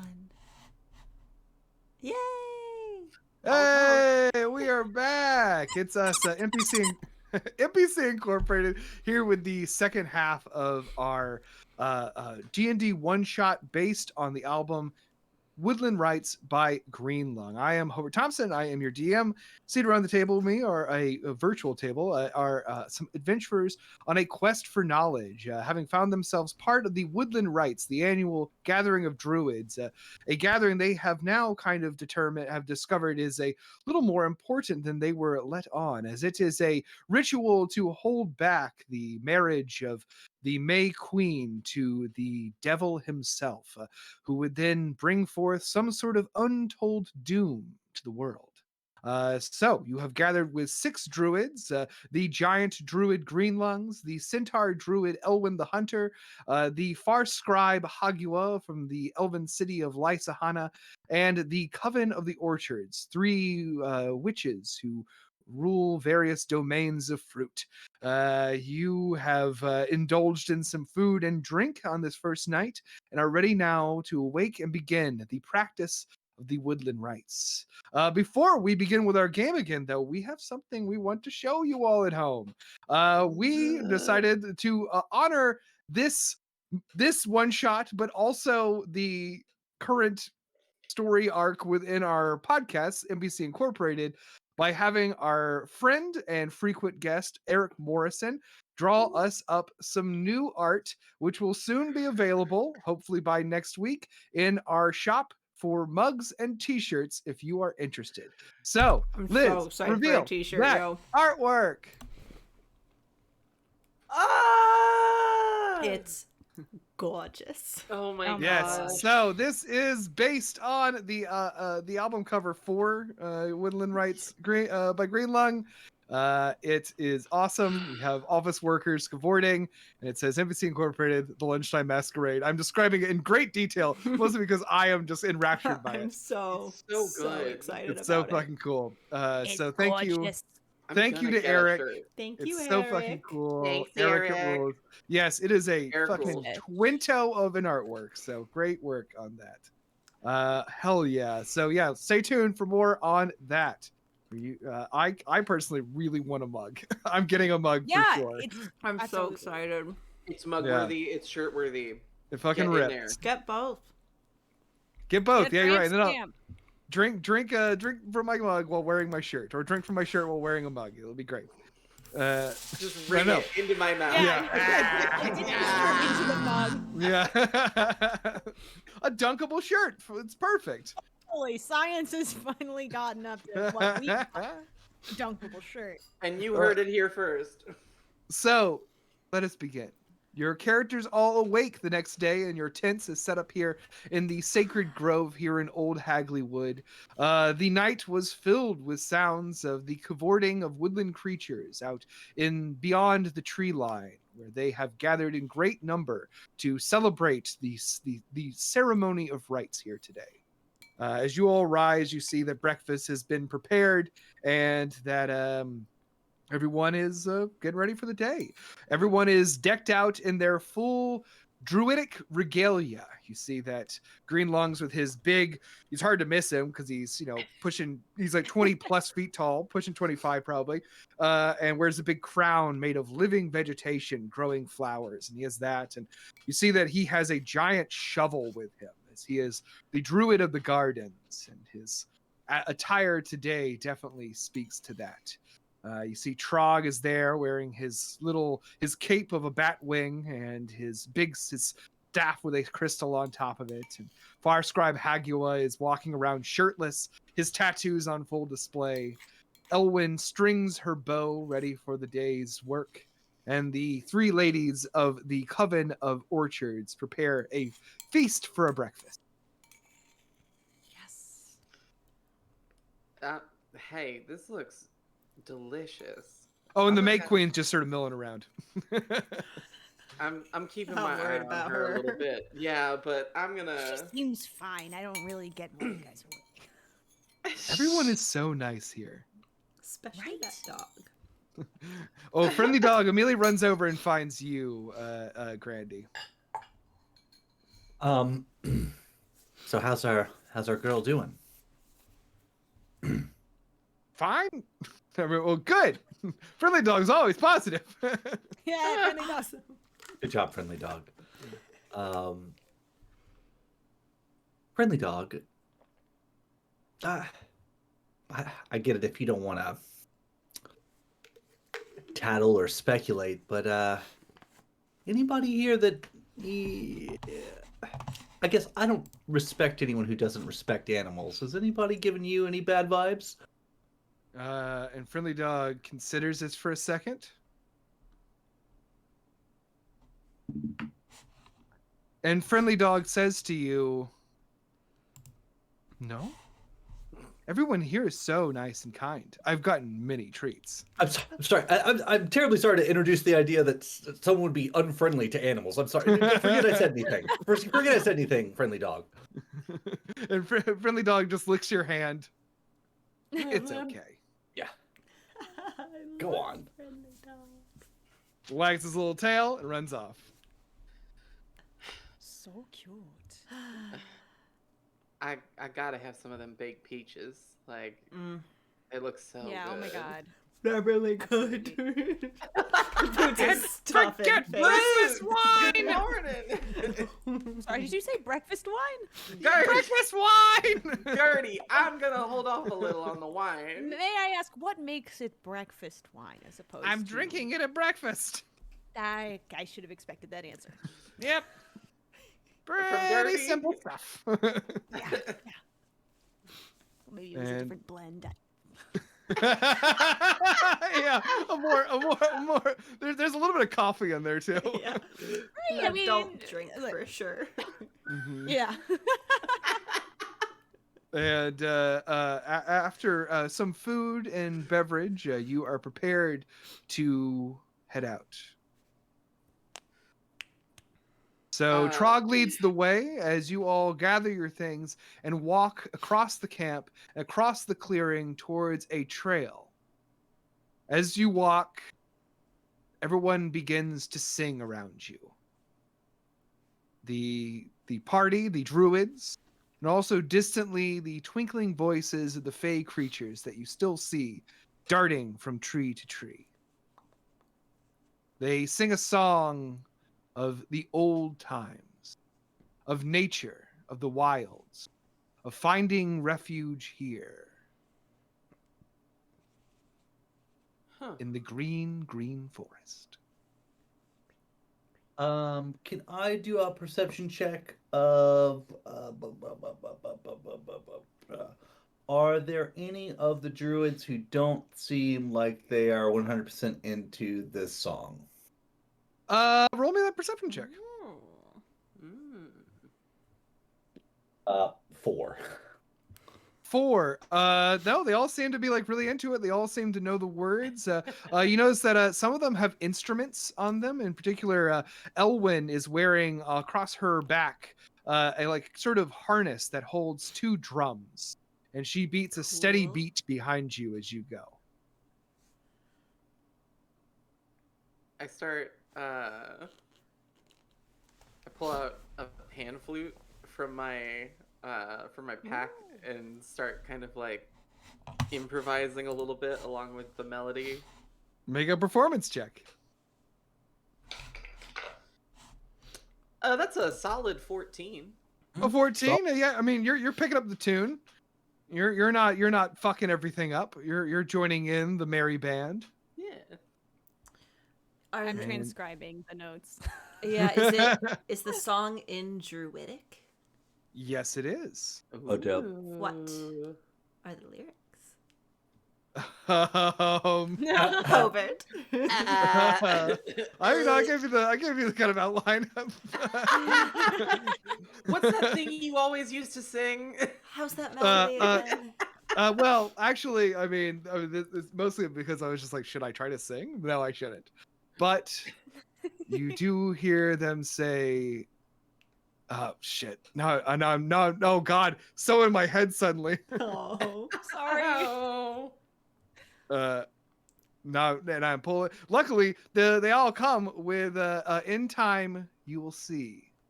What's behind the leaves? Carved in bark, the devil's mark. Follow me to the ritual tree.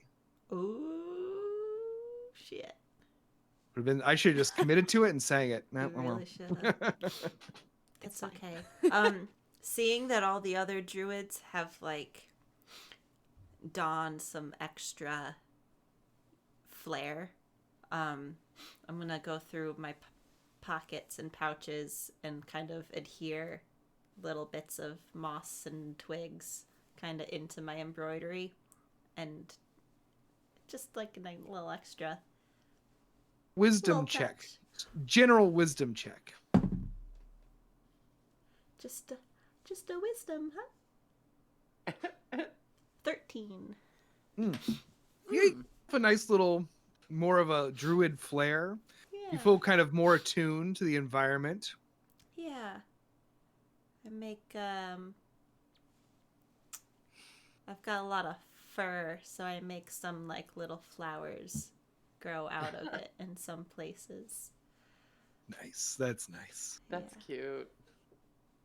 So as you make your way down the trail, you eventually come forth into a clearing. The center of the clearing there is a large circle, sort of naturally occurring here in the middle, rimmed by mushrooms.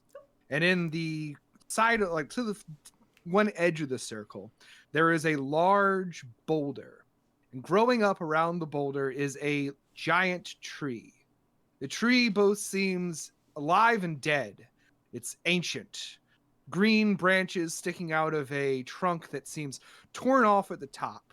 And there is a large sort of open hole, like it's a big hollow log that still somehow maintains itself as a living tree. In the middle of the circle, there is a large crystalline boulder. Mm. And the druids all gather around the boulder. So I never get to use this feature anytime I ever play dwarves. Can I use stone cunning to learn more about Yes. this? All right, so you approach the boulder and you do stone Yeah. cunning. Go ahead and roll I guess investigation. It's a history check, Oh, history. Okay, and I add double my proficiency bonus to the check. nice. Wow. So that takes me from a -1 to a +5 on this history check. Nice. Sweet, that's a 22. 22. Okay, with a 22, you see that this boulder is it's a large hunk of clear crystal. But as you approach it and kind of look at it, you can tell, that it's not man-made. It is naturally occurring, and that there is a gentle green glow coming from its depths.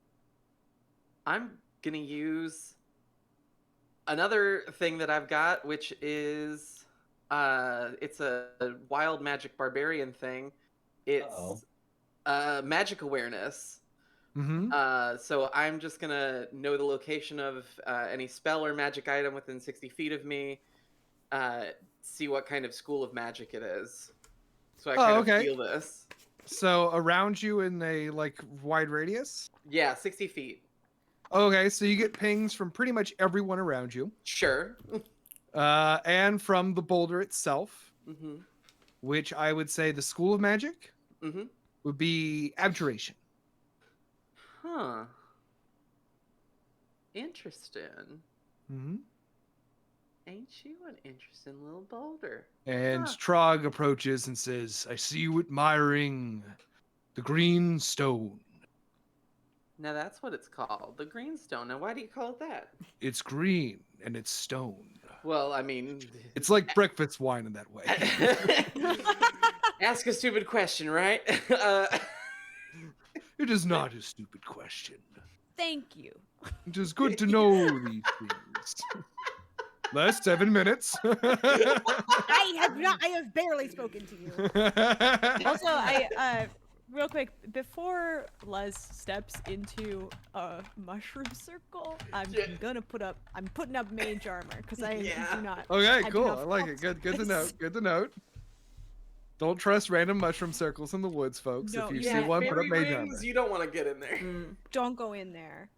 Don't go in there. Uh, and the song continues as they once again finish off saying, "In time you will see what's behind the leaves, carved in bark, the devil's mark. Follow me to the ritual tree." And with everyone gathered, the drums cease. There's a moment of silence before Trog says, "We are here, beneath the boughs of the great witch elm, the ritual tree. Soon the rites will begin. For those of you joining us for the first time, I must tell you this. Once we begin, the rites cannot stop. Okay. If we cease, the spell, the magic, is broken. Mm-hmm. We will proceed in order with the 7 rites of the Druids, crafted by each of us during our time apart. You are welcome to take part in any of these rites as you see fit, but do not halt them. Okay. And the everyone takes kind of point around the circle. And he says, "We must begin with the first rite. The rite of strength. Green Now lungs, Now you're talking. I believe this is yours." And Green Lungs steps forward with a huge lumbering step, and you feel the ground move a little bit. And he says, "Green Lungs, lift stone, show the power of strength." And Green Lungs goes over and he puts 2 hands on either side of the stone, and with a little bit of effort, lifts it up. Ah. And he holds it above his head. And he turns and he walks over and he sets it in the large, open, hollow trunk of the ritual tree. Oh. And you see it immediately begin to glow brightly as veins of green magic exude from it, going up the boughs of the tree, the leaves all beginning to glow brightly. And around the circle, the druids all say, "Huzzah! Huzzah! Huzzah! Huzzah! Huzzah!" Oh, And very Green good. Lungs looks at everybody and smiles and nods his head and says, "All done." And That's- around you, the druids are starting to gather. And you see Trog look to you, Boots, and says, "Would you like to join us?"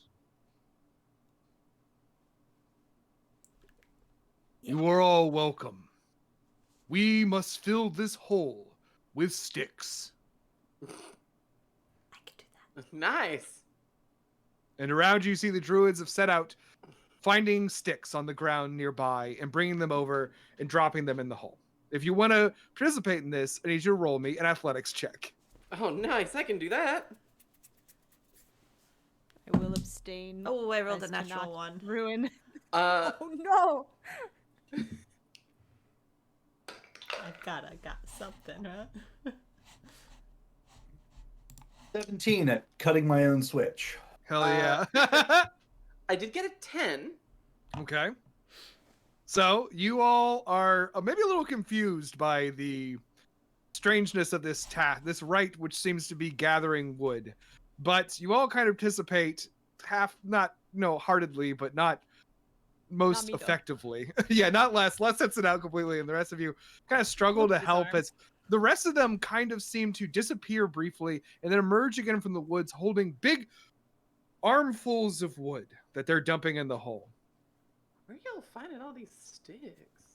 Boots, you in particular are having a hard time. This whole invite to help with the druids has suddenly made you feel a little uneasy, and you're kind of trying a little too hard to find a stick and not really finding anything, and you sort of end up walking over there with a very sad single stick. A natural one of a stick. A naturally one stick. I put it in the hole though. Hell yeah. So you toss it in the hole, and your contribution is noted. But as the stick, the large hole left in the ground by the boulder, someone comes over. The druids all come over and gather around it, all holding their hands down to the fire and saying things again in druidic. And when they're done, the sticks in the hole burst into flames. Huh? Each flame a different color, a multicolored fire, a kaleidoscope of flame. Hey. And they step back and all put their hands in the air, look up to the sky, and then back down again to each other.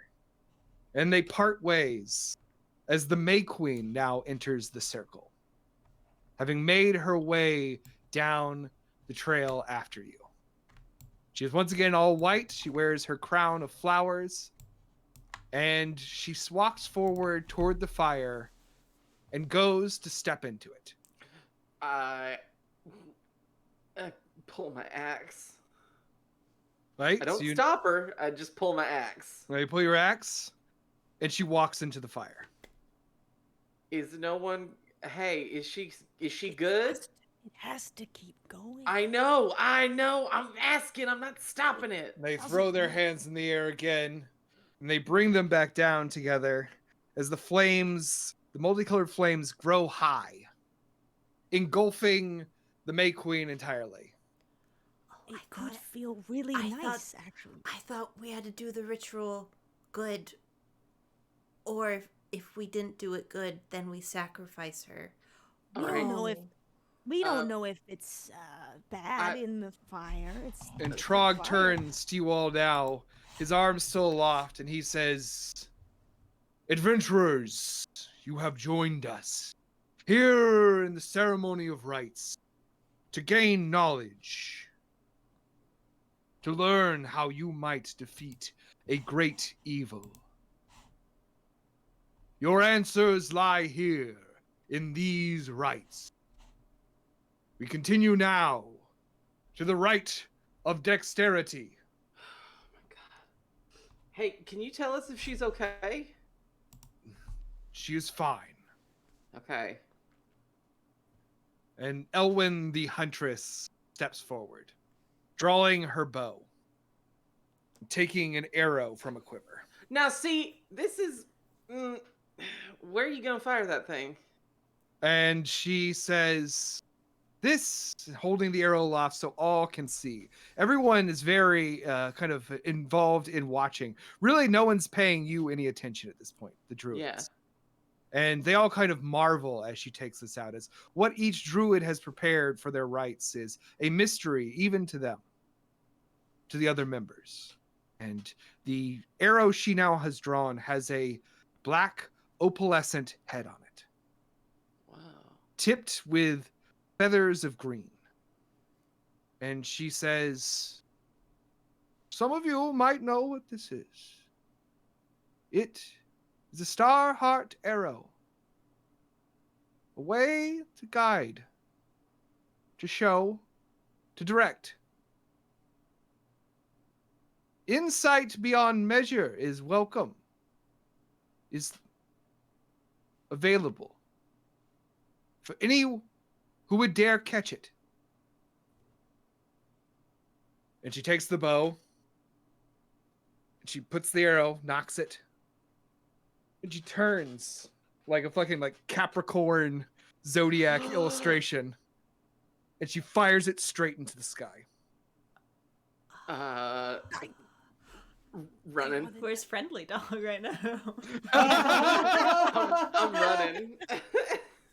I mean, that's certainly an option, but Please give Friendly Dog a shot. if you would like to see, if you're trying to convince, but whatever you're going to do, please tell me what you're going to do, because the arrow is up in the sky.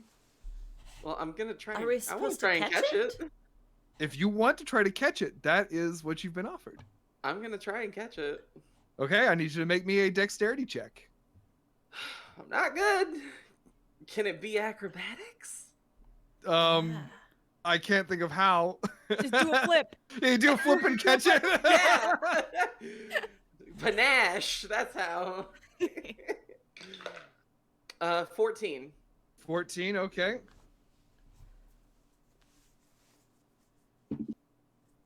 Excellent.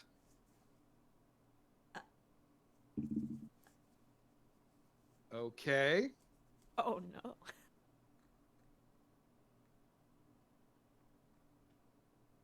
No, he's not going to. The arrow goes up into the sky and disappears. And for a brief moment, even though it is now midday, the sky becomes night. And it is as if the night sky itself pulls back in and drops a single jet black arrow, streaks trailing off behind it. You run to go grab it as you see it fall. You see several other people run too. Trog almost does, but he hesitates. Farscribe Hagua dashes. And Gertie Grapevine runs too. Gertie, I swear to God. Get it, girl. You are running toward it, and you suddenly feel like a tug at the back of you as you feel a small goblin woman climbing up you, reaching out and catching an arrow that is now stopped like right here next to your face. And she turns and she holds it up. And all the druids throw their arms up and go, huzzah! Huzzah! Huzzah! Huzzah! She's gonna tell her to drink more wine. You feel Gertie go very still, standing on your shoulders. You good? Gertie? Everyone else, you just see Gertie standing up there, just like, T-posing. yeah, clipping through Tesla. Oh shit! This feels so weird. Why do I feel like drinking wine every day? Yeah, I'll pull her down. Yeah. Oh, so you like pick her up and it's a very small goblin that you sort of set I'm down. very strong. Yeah, in her purple dress, and as you look at her, you see that her eyes are entirely black as she holds the arrow now in one hand, her arms outstretched. Gertie. Oh. Can I try and touch the arrow? Sure. I grab the arrow. Girl, roll me a wisdom save. Sure. I'm not good at that. Oh no. It's a 3. 3. It's a magic You very briefly see a ships, orange sails, barrels. Gertie, dressed as a pirate captain. It's gone. And Gertie shakes it off. Wow, that was fucking incredible. Really good stuff. Wow. Amazing. Good job. Sorry, a little too fast for you. Yeah, you did kind of just grab me a bit. A little peeved about that. We're in a little race. No one told me the rules. Really. Well, you just learned another one. And she walks off. my God. I'm really starting. I'm really starting to not like this coven. I'm loving this. And she goes back. She hands the arrow to Elwyn, who puts it back in her quiver, and everyone sort of applauds as Trog steps forward again, our official MC to this event.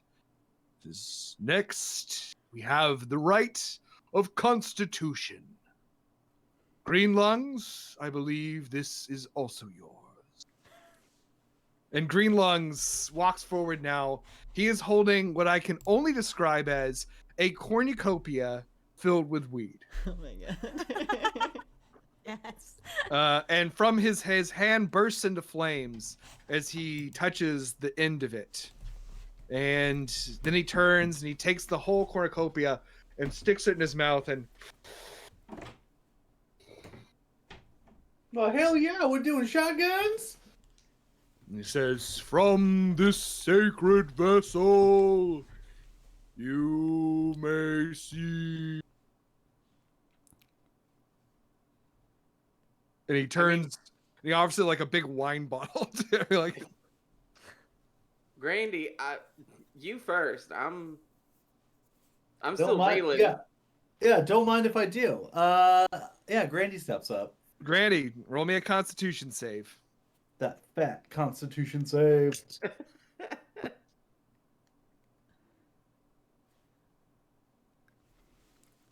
What is it? That 20. Oh, it rolled when you moved your dice. Hey! That's awesome. You were like, why are you showing me a 3? Cool. Wow, a Twinto's in the chat, folks. Yeah, Blaze it. Erica's saying in the chat. Hell yeah. I poured this earlier. There's been a lot of natural 20s, but I poured myself a natural 20 Malort shot. Oh. So I'm gonna take it on this drug puffin one. I still Yay, have. I puffins. should mention this. I still have those fucking Malort minis that you sent me, and I have not opened them. Oh, you need to.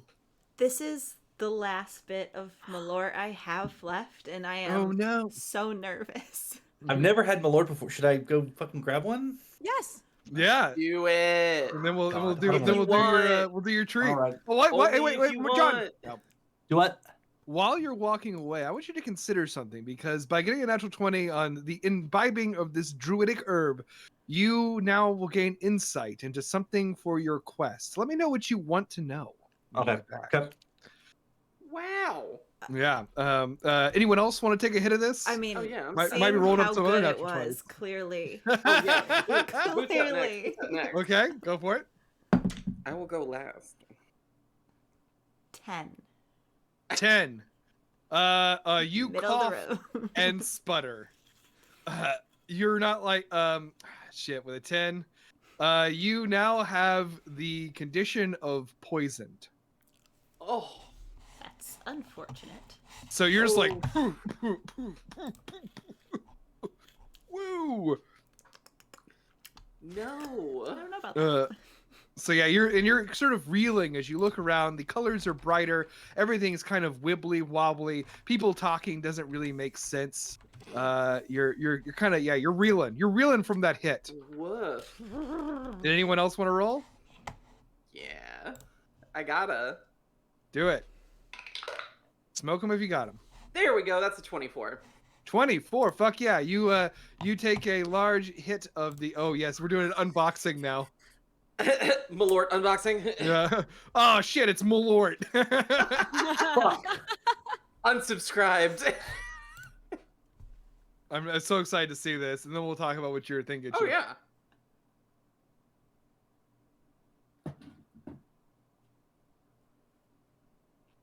Oh, this is so exciting. Yeah. He poured it in a little glass. You just gotta do it all in one go, dog. Don't sip Don't it. smell it. Yeah, don't sip Don't it. It's smell not it. a sipper.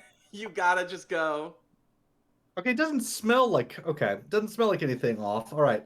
Never had the Malort best. before. Hobart mailed these to me for Christmas in 2020, and they've been sitting on my God. fucking Also, bar they've been since aging to then. perfection. Exactly. Yeah. Exactly.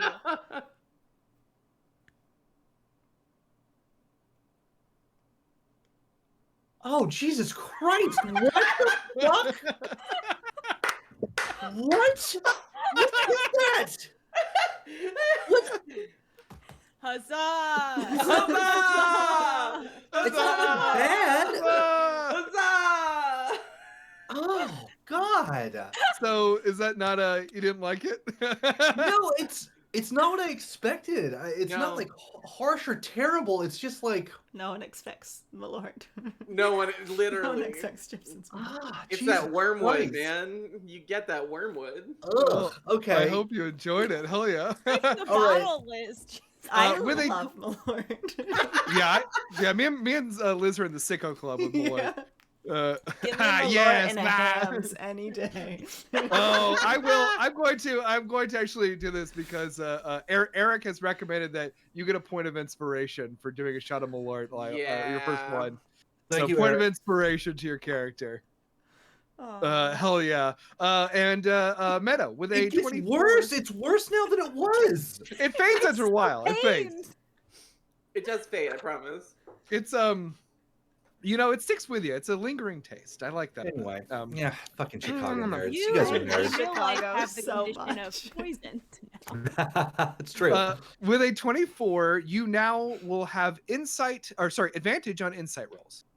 Oh, sick. I'm not good at those, so it'll help. John, what you Yes. think? What you want? So insight into like the quest we're doing, or insight into Grandy's whole deal? Like what? It could be what it could be that. It could be You were offered otherworldly insight. The clarity of the herb is upon you in a very special way.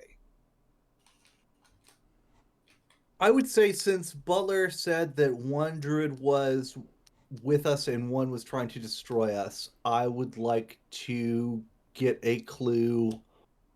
Either or, dealer's choice. Who's either on our side totally, or who might be trying to spike our wheel.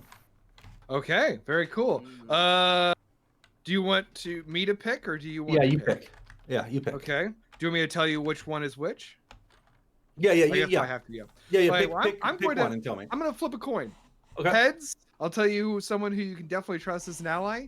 Tails, I will tell you the person or someone who might not be trustworthy. Yep.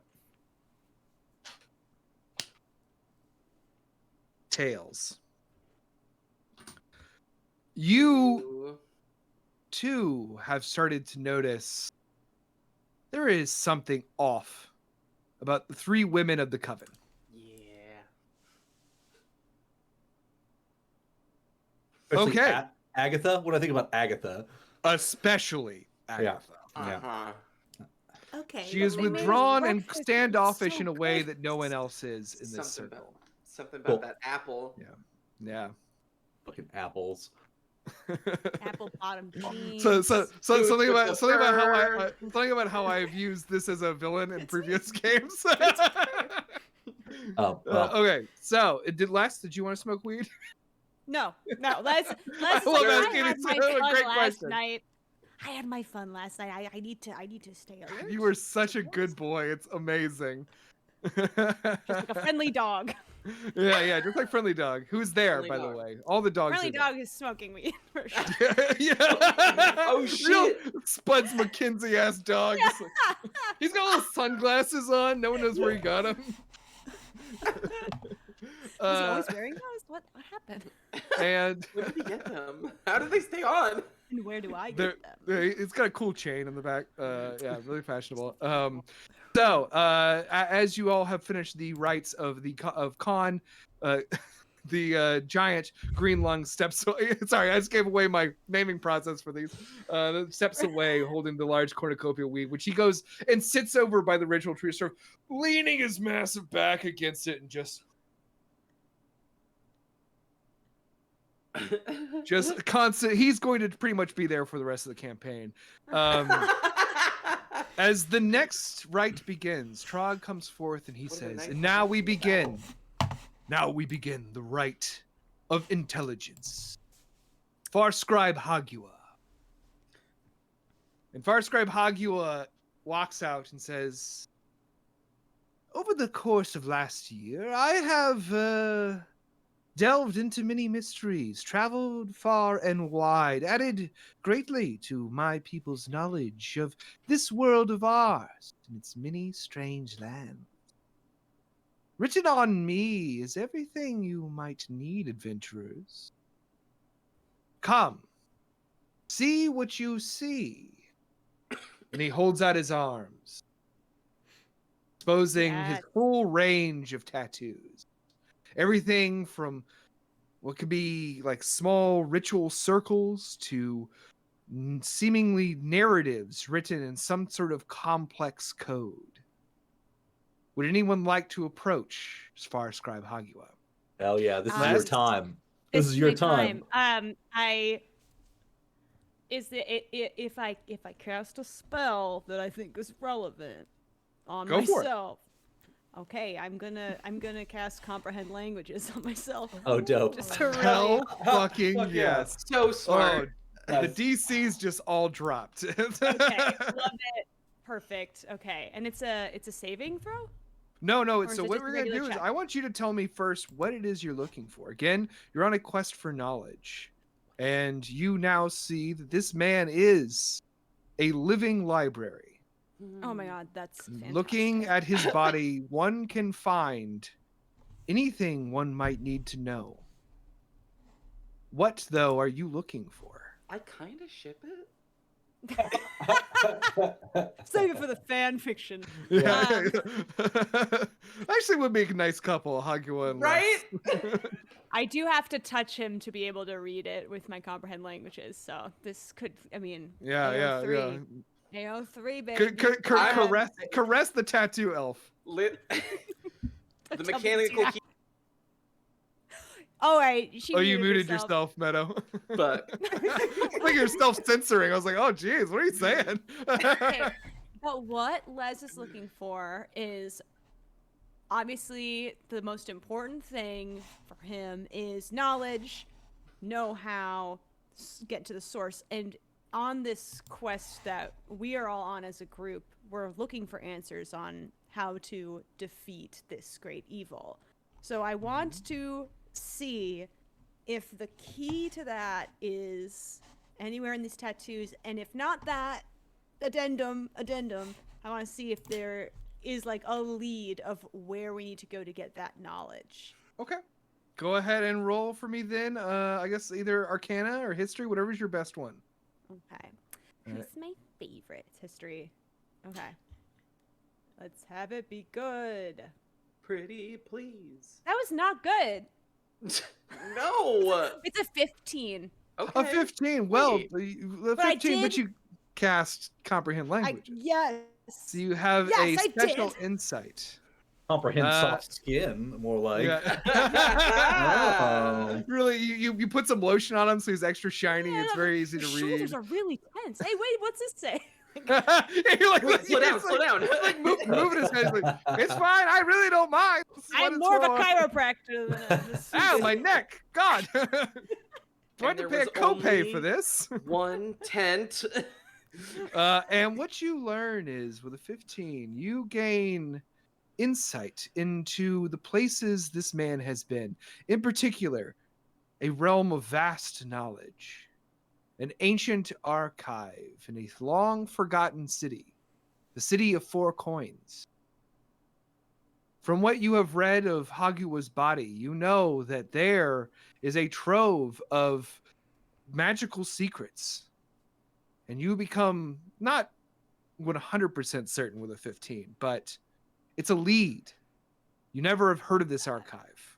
And he says, he sees you admiring, he says, I see you found my tattoo on my exploration of the lost archive of 4 coins. Few have ever seen what is within. But Not I yet. I would love to talk about this after the ritual. We should do the ritual. Eric. have. Yes. Not gonna look at the Sorry, chat. I saw Eric in the chat, and they better be Hamming it 20 up. cents. This fucking No, it's all ham. pennies.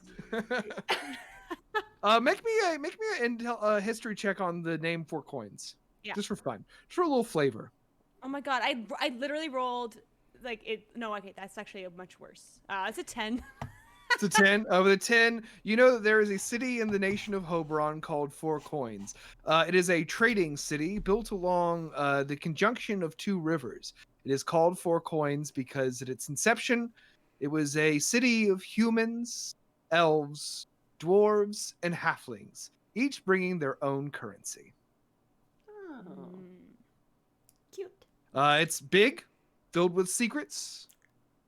Seems like a lead. Gotta go Good job. there. Yes. Nice. And Damn. other druids are touching Hagua, you see. You see Agatha Applefrost is there. Trog is there too. As they... Ooh, damn, Trog! Trog got a 24, which is awesome for him as he looks at it. Damn, Not Trog. gonna make the joke I want. You're always welcome to. Thank you. I'll Are you, remember that. are you getting jealous? No. So you, as this all finishes, Hagua says, "Next time you see me, there shan't be a bare stretch of skin on my body." And he gives a deep bow, and everyone says, "Huzzah! Huzzah! Huzzah! Huzzah!" Huzzah! And one thing I want to make very clear is throughout this, there has been a column of flames around the Make-Wing. Yeah, that's Yeah. actually good, and I am advocating for the flames. It's good. It's good, I've and we actually like come it. around on the flames, I think. Yeah, Fire they're good. cool actually. Fire cool. Fire cool, actually. Real And- cool. As you all stand await the next thing, Trog steps forward and says, "Next, I have something very special planned for us. It is the Rite of Wisdom. Usually, I would lead such a thing, but these old bones are getting closer than ever to returning to the earth. And I must choose who will replace me when I am gone. Boots, you, my young friend, I see a great purpose in you. Would you do me the honor of leading the Rite of Wisdom?" Okay, yeah. Tell me what to do. So the Rite of Start Wisdom looking is for more sticks immediately. Yeah. Looking for more sticks. So, Liz, I believe we discussed off mic some ideas for some rites of wisdom. So, would you like to describe to the group what you would like them to do? Yeah. I think we're gonna go. We're gonna walk through the woods, and we're gonna see what we can discern from nature. See if we find any clues. Ooh. And the druids around the circle all nod. And Trog says, "Go, young ones, adventuring guests. See what you find in old Hagley Wood. We will be here when you return." I'm feeling good about this. Something about that hit from Greenlung got me feeling real in touch with nature.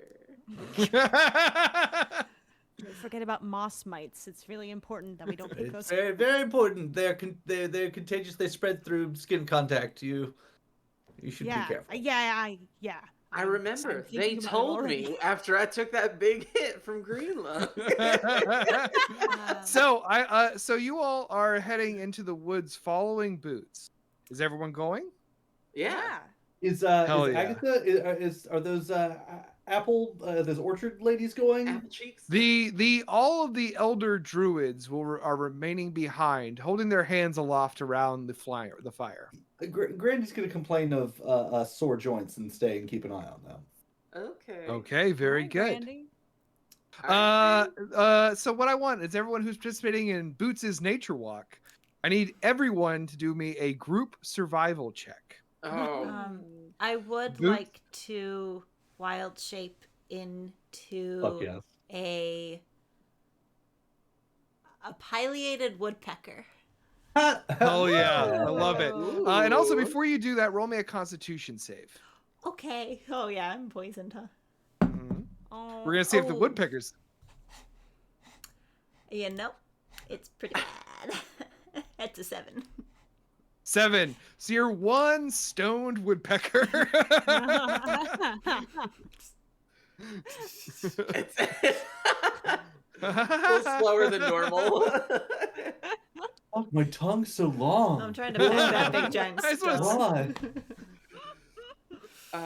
All right, survival, I guess.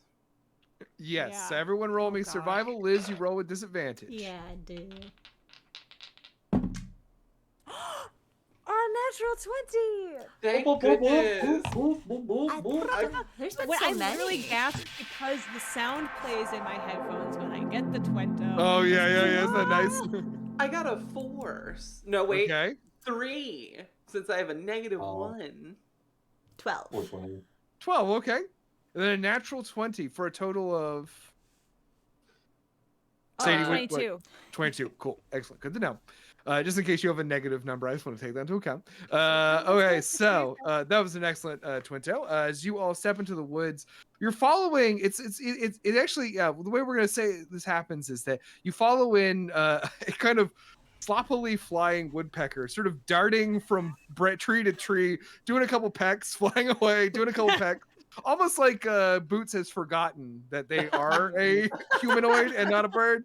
If you lose But- sight, there's a good audio aid. You could just follow the little pecks. Very much so, and with a Tesla following you, not necessarily built for hiking, you kind of find yourself less having to take charge in the woods in a way you never could have imagined you would need to. You're really kind of leading the pack here, sort of keeping an eye on Boots darting from tree to tree, and with Tazzle behind you, you move forward into the woods, which you immediately enter are very dark and strange and eerie. There are the creatures that you have seen darting from tree to tree. They always try to stay out of eyesight, but you keep catching little glimpses of like a satyr wearing a colorful sash run by, or a little gnome, something that looks like a gnome, but has sort of fanged teeth and wields a sharp sickle as it giggles and runs by. That's There. the giggler. He's Don't look directly at him. Sorry, rewriting all the campaigns. So chase the giggler through the woods. You're sort of looking for something in particular, right, Boots? Yeah. Something like... I feel like this big evil can't just be impervious. That's the end of the story.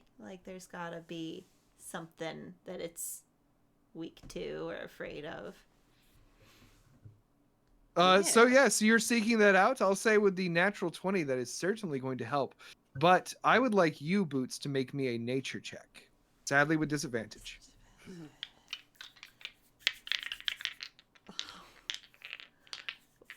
Nature. An intelligence thing. Right. I don't So I get have Maybe a they'll negative fix that in 1. D&D 1. Can 4. can I? Oh, I rolled 4. 2 5s. So so it's not like, I'm not going to say this is a bad thing, because you're really enjoying yourself. You feel welcome in this community of druids. I found You some feel birds. like a fucking bird, which is dope. Free as a You're bird. a stoned ass Free as a bird. bird. Yeah, free as a bird.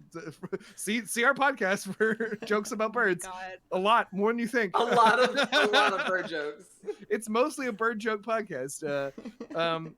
But you're searching for something in particular, and I think especially with off of your natural 20, Les, I'm going to say that you can aid your chum in this. You see Boots flying around looking for something that they are not able to find. But I want you to roll nature, roll with advantage off that natural 20. Ooh. I want to. Teamwork makes the dream work. In that vein, Birds of a feather. I see Les going for it, and I get this some magic comes from my arm, and I'm like, "Hey Les, you got this!" And I give a back pat, and I give Les bolstering magic, which means you can roll a D3 to an ability check or attack roll for the next 10 minutes. Oh. Yeah, for yeah, Yeah, might as well. You said a Yeah. D3? yeah. So that's a D6, and then Oh, divided by 2? 1, so 2, it's 3, smaller. 4, Yeah. 5, 6. Yeah. Okay, so that's plus 3 then, because I rolled 6, right? Nice. I Yes. don't know about math. Yeah. Okay, so that's going to be 26 altogether. for Ooh, my nature. Nice. So watching this woodpecker dart from place to place, you dizzy. suddenly you stop at a small little clearing. Not it's very small, sort of a space where the sun shines down through the boughs of the tree, and it highlights a little grove of blossoms. And as you get close to it, you feel a presence around you. It is not a good feeling.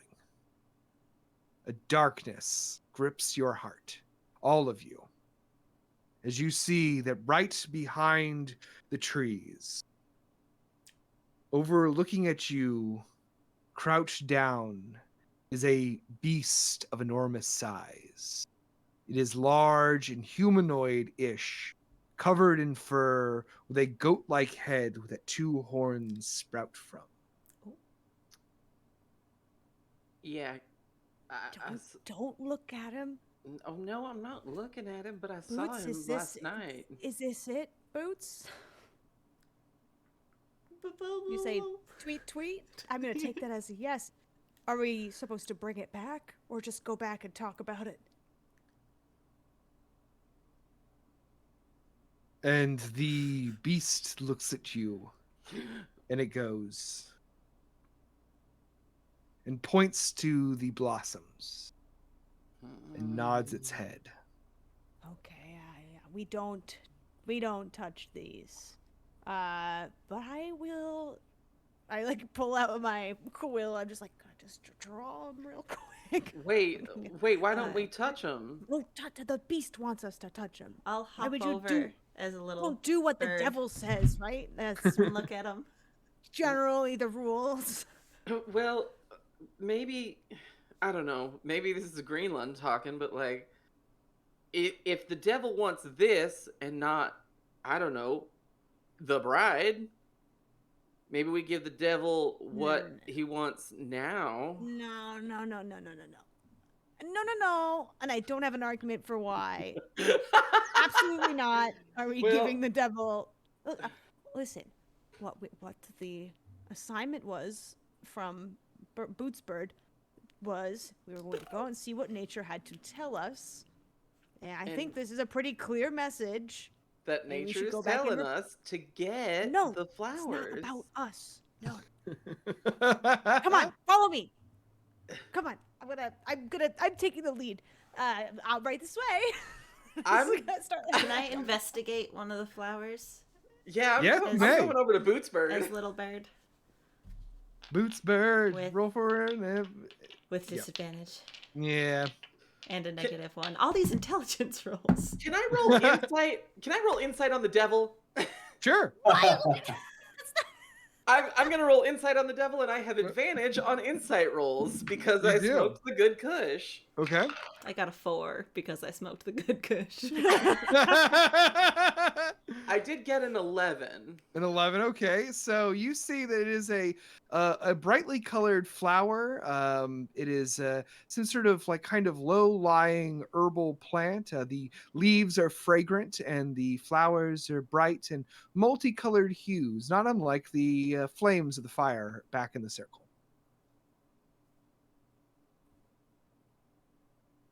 And with a 11, Meadow, you what was it again? Oh, on the inside of the devil. Oh yeah. Good luck reading that giant fucking freak. Yeah. Totally fair. Its expressionless face betrays nothing except for it keeps pointing down at the flowers. And then it goes. And then it turns. Is gone. Okay. Les turns around and realizes that no one has followed him because he's not that charismatic. He's like, I thought that they followed me into the woods. I don't know why they aren't following me back out. I would go back, be like, do we want one of us to stay here? One of us go back and say. No, I think we should both. I think we should all go back, but I kind of want to take the flowers. Why? But we should ask the other druids if we should take the flowers. Can I look at these flowers? I'm gonna do a history check on flowers. Can I do that? I mean, yeah. See how that goes. Yeah, I mean, I love why not? History. I rolled a natural 1. The history of flowers, you start like coming through your mind like it's the Sherlock Mind Palace. The words flying by. It's all flowers, gardening techniques, growing seasons. And then you're just like, well, cool. I know a lot of things, but nothing about this subject. That was a waste of time, and I looked silly swatting at Yeah, you were moving your hands around a lot, and I didn't see anything happen like when you usually use them. So All right. I'm taking the flowers. Yeah, Boots Bird is gonna with his beak boop and start All right, fluttering cool. off. So you I- grab some of the multicolored flour and head back to the circle, making your way out of Old Hagley Wood, having gone on a edifying, hard to say, rites of wisdom. You step back out into the circle, and as they see, well, what's with Grandy? We'll see what you see, since you stayed behind. As they are all gone, immediately the three witches of the Coven of Orchards break away from the circle and go over, producing boxes from like their pockets, like extra dimensional kind of pockets, and large crates, and they set them out and begin to open them, and from them they take costumes. And while everyone else is gone, the three women of the covens are putting on costumes. Amazing. Agatha Applefrost puts on a green cloak and a false beard, like a big black beard. Gertie the goblin puts on a green headdress that looks like a creature head, and then climbs up on the shoulders of Patricia Peachbasket, who is thrown over a green sort of scale patterned cloak over her body. Cool. As the rest of you, oh yes, what do you think we do with that?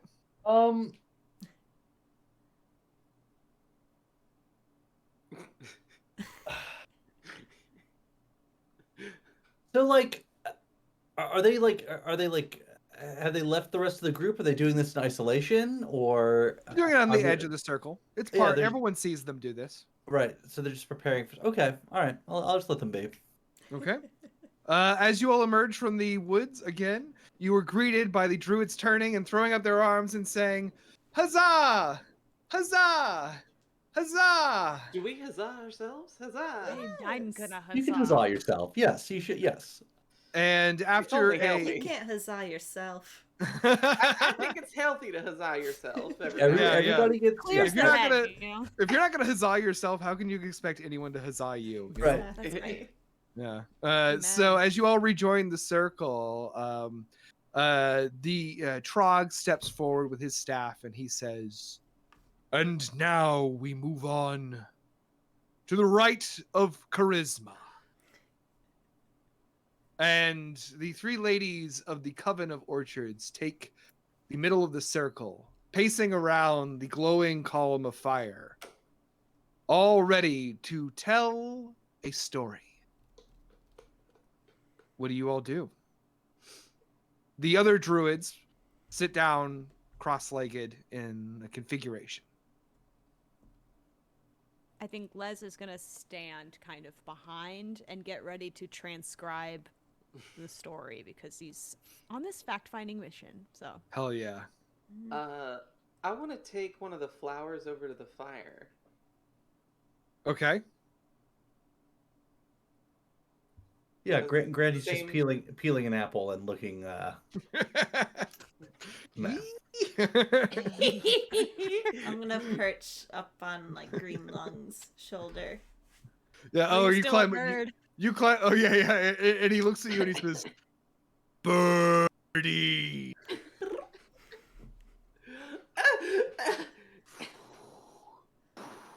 Roll me a Constitution save. No!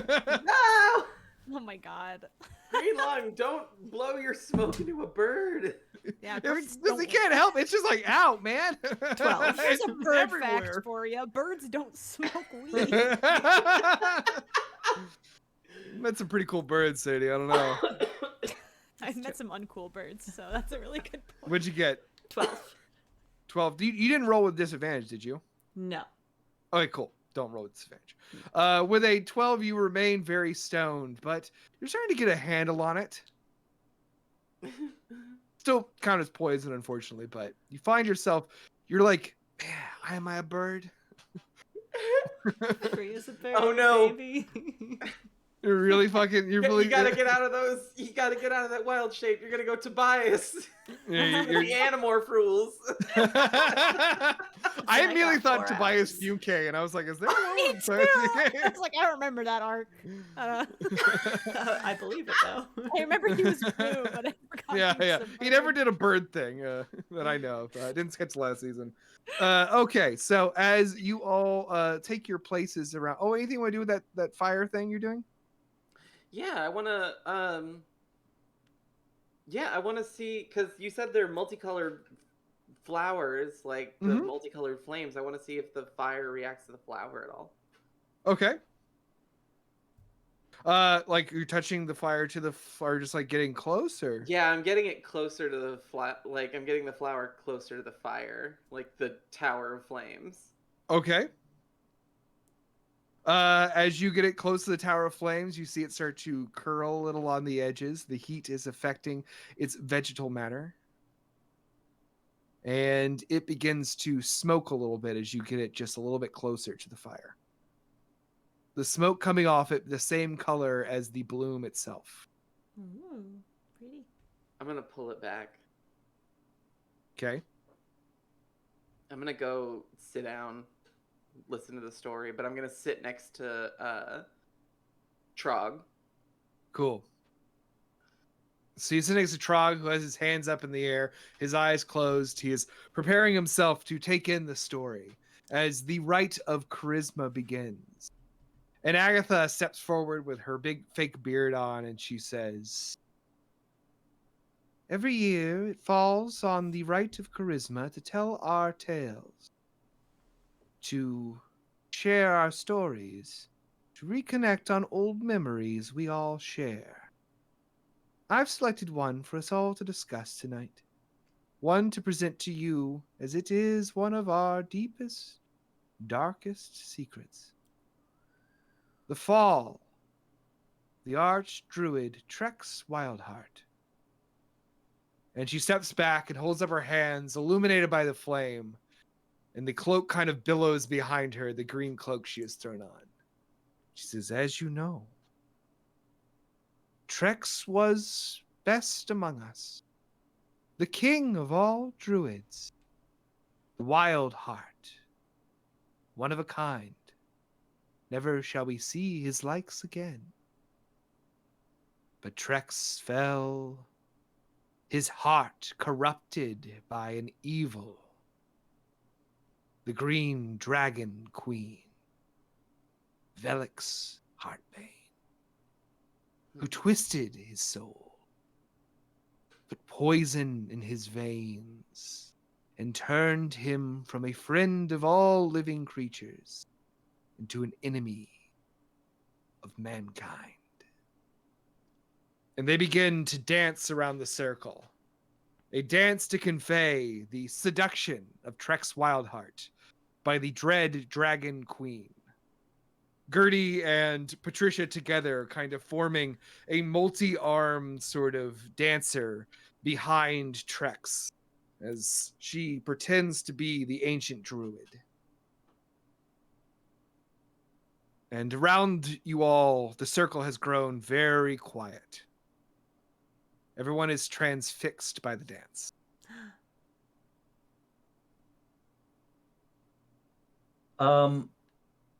Is Friendly Dog near me? Yes. All right. I would either like to persuade Friendly Dog or cast suggestion on Friendly Dog and say that Agatha has some sausages in her pocket and she's really playing a game and he should really Okay. really go after her. How do you want to do? Would you rather do suggestion or would you rather do?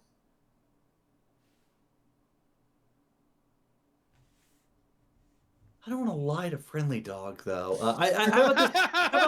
How about this? I'd say this is the part in the ceremony where we're all gonna have some fun. And no, I'm gonna cast suggestion. I'm gonna do suggestion. Cool. Fuck yeah. What's your spell save DC? I think it's 15. It is 15. Okay. It's a wisdom save or? It is a wisdom save. Okay. And that was a 21. Ah, Oh, friendly dog. Friendly dog Uh, sharp. You try to cast your warlock magic on Friendly Dog to make Friendly Dog sort of rush in and jump up on his master, Agatha Applefrost. oof. When you look into Friendly Dog's eyes and cast this spell, you hear back in your head the way you've been conversing with the dog. You hear, "Nah-uh-uh." And the dog sits up and looks at you, makes eye contact with you, and says, "That wasn't very friendly, was it?" Oh no. Ah! You don't get to be 97 to be friendly all the time. and the dog replies back, "And they don't call you Friendly Dog for being friendly all the time." Wait. But wait. And the Sometimes dog- you are a Otherwise, why would dog. they call you friendly dog, right? I mean, And the dog sits back, turning to watch the rest of the show. I kind of. Trog, Yes. if I throw something in the fire, is it gonna stop something? It'll just burn. What are you throwing? I'm throwing a flower. Symbolic of something? Well, Ah. it's the same color as the fire. Oh, let me see what you have there. I show him the bunch of flowers that I grabbed. You found it here too. Mm-hmm. What is it? That is Luxia. This is Luxia? Yes. It is from the earth, where Oh. great magic touches this realm. Luxia grows. Wow. I kind of want to throw one of them in the fire. Sure, be careful not to inhale the smoke. What happen? Hey, what happens if I inhale the smoke? It does Luxia to you. Have you never done it before? No. Who am I to tell you what to do? I quickly get up and go to the fire. All right. Um, The dance continues as you dodge past. What color flower did you pick? Just pick me. Pick a color. I picked green. I Cool. feel like it's yeah. Okay. And I push it into the fire. Okay. You push into the fire, and let's see.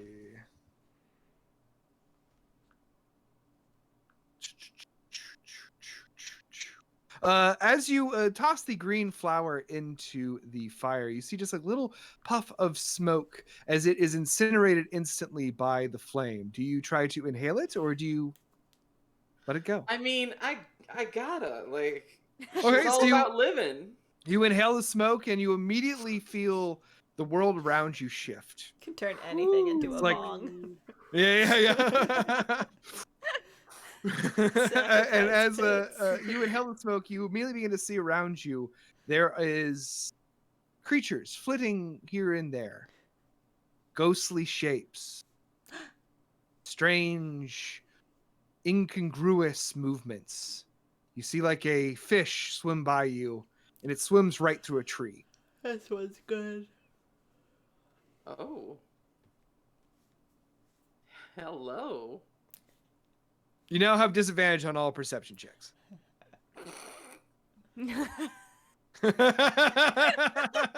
Nice. And the rites of charisma come to an end as the dance concludes. And Trog stands and he says, "You have gathered here round the ritual tree, Huzzah. waiting for this last great rite to begin. The rite of song. And the druids all turn now. Oh, I forgot to do. They all go, huzzah! Huzzah! Oh, yeah. Oh, I can't believe I almost biffed it on the huzzahs. I got And they you. turn. I got you. And they all begin to bring back forth from their packs and everything around them instruments, gathering around the circle. You see that from his bag of holding, Trog produces a stringed instrument seemingly made of a slab of crystalline rock Ooh. with a long wooden guitar neck attached to it. Farscribe Agua takes out a large, bent horn. It's a bass saxophone. Does he play? Yes. Hey, does Trog play rock music? Oh yes, he does.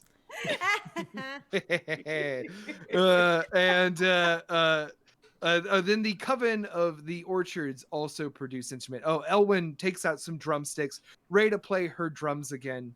You see that the Coven of Orchards all take out their own instruments. A sort of large, deep guitar for Agatha, a bunch of baskets kind of repurposed and stretched with canvas to be bongos, and for Gertie, this sort of long 4-stringed instrument with a big kettle at the end of it, like a metal pot that she strums, and it makes a low thumping noise. Ooh. And Trog says, "Now we play the music, heavy and dark, so that we might placate the old one in the woods, and shield the May Queen from his presence. By this act, we end the ceremony for the year, and guarantee that this realm will be untouched by the evil of the center. Let us play." Strum. Yeah. And he strums as both Elwyn and Patricia begin a fierce rhythm on their drums. Across the way, the other guitarist, Agatha, begins to play, and Trog begins to strum away on his crystal guitar. The Hagua and Gertie filling in bass with their instruments, wood and air and steel and string. The music is loud and heavy and forceful, driving, and the fire begins to burn green as the sky around you goes dark. A premature night.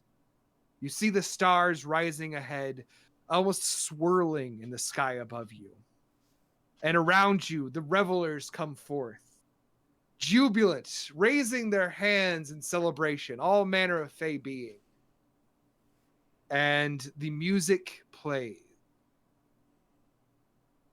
As the song continues, though, something happens. No, it's fine. The rhythm changes as the 3 witches of the Coven of Orchards begin to play a different tune, not interrupting the tune being played by Trog's side, but changing it, leading the music that must continue this improvised jam session down a different avenue. The fire shifts from green to red. Trog says, "Agatha, what are you doing?" Agatha does not respond. She just plays on. Did you like an Arcana check? Like, is this an act of performance, or is this like an act of spellcasting that she's doing? Go for the Arcana. Can I use my detect magic? Yeah, my Sure. magic awareness. Sure. Okay, so 60 feet, I can know magic item or spell and what's sense a school of magic for the spell. Okay. As a 12 on the Arcana check. 12 in the Arcana check. It's not a spell being cast by her. It's purely the performance that has changed the tune. With that, however, with your magical awareness, you see now that Agatha and Gertie and Patricia are all being controlled. Uh, Oh. that ain't them. And Friendly Dog sits up Oh. and says, Aw. "That's because it's me." It's always been Friendly Dog. Oh, friendly dog. And the dog shapeshifts, instantly becoming a human man. The human man is tall and burly, dirty, with a big black bushy beard. Oh He my wears a God. green cloak over his shoulders with Oh. epaulets Rex. made of animal skulls It's and a the guy from headdress the made of dance. bone. His face has been rubbed with some sort of greenish ash. He just has like a kind of green streakiness over his face. And Trog immediately says, "Trex, what are you doing here?" And Trex says, "I'm doing what no one else is willing to do." Hello, everyone. I'm Trex Wildheart. And I'm here to steal the show. Oh shit. Trex trods forward, carefully not stepping into the circle. He just paces around the side of it. He says, "I'm so glad I could finally get out of that cursed shape. I felt so domesticated." Wild shame. And I thought you were a good boy. "Oh, thank you so much for the raw hide. Delicious." Is that Friendly sarcasm or are you dog. just a freak? Freak and a half, baby. All right. Right. And Oh. he stretches his arms out, getting back used to his human form. And he says, "Ah.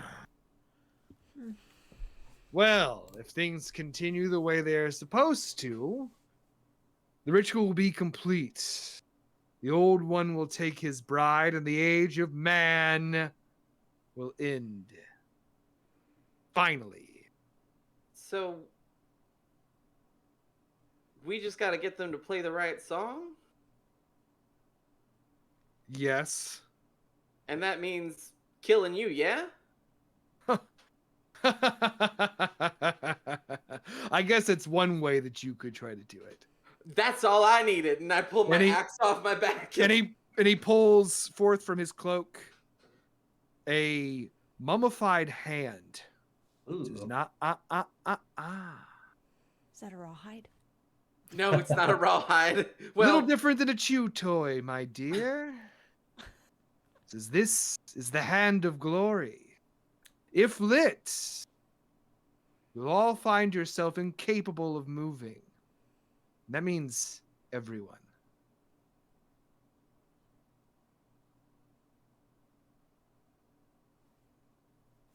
Are you gonna do something with it, or are you just thinking about it right now? I'm not going to interrupt the ritual. I know what's at stake here. why? Grandy cast hold person. Yes! All right. So your spell save DC is what again? 15. Wisdom save? Yep. Okay. Trex is going to use his legendary resistance. Yeah. Fuck! Yeah. As he says, "Ooh, tickles a little bit." And he says, "I recognize when someone wants a fight. So if you want to fight, let's fight." He puts the Hand of Glory back in his cloak. "I shall have no trouble dispatching you." Yeah, shit, yeah.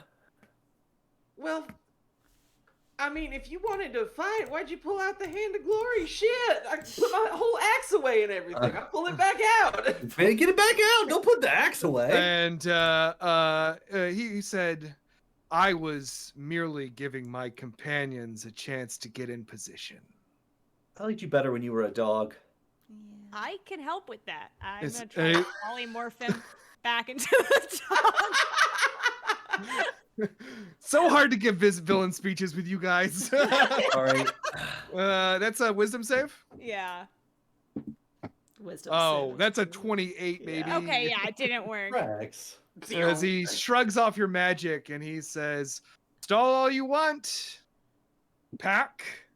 And around you, you see that the other dogs that were Oh, brought the by the coven have dogs. gathered, and they all transform from dogs into dinosaurs. What? There is now a pack of hungry Dionysus Hungry raptors hippos. around you.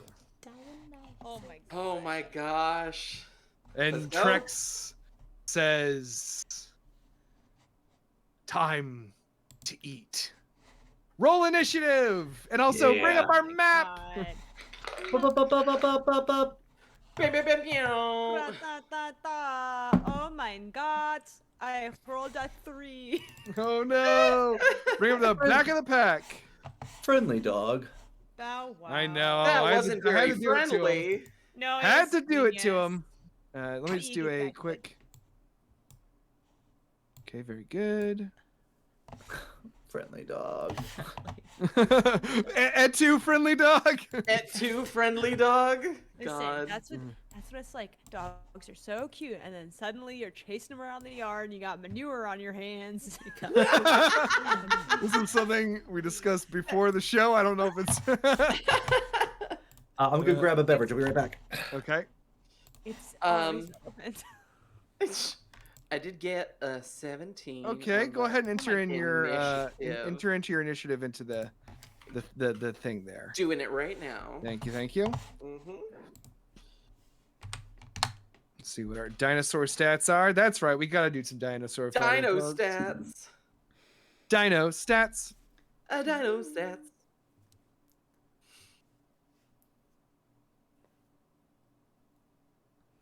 Okay.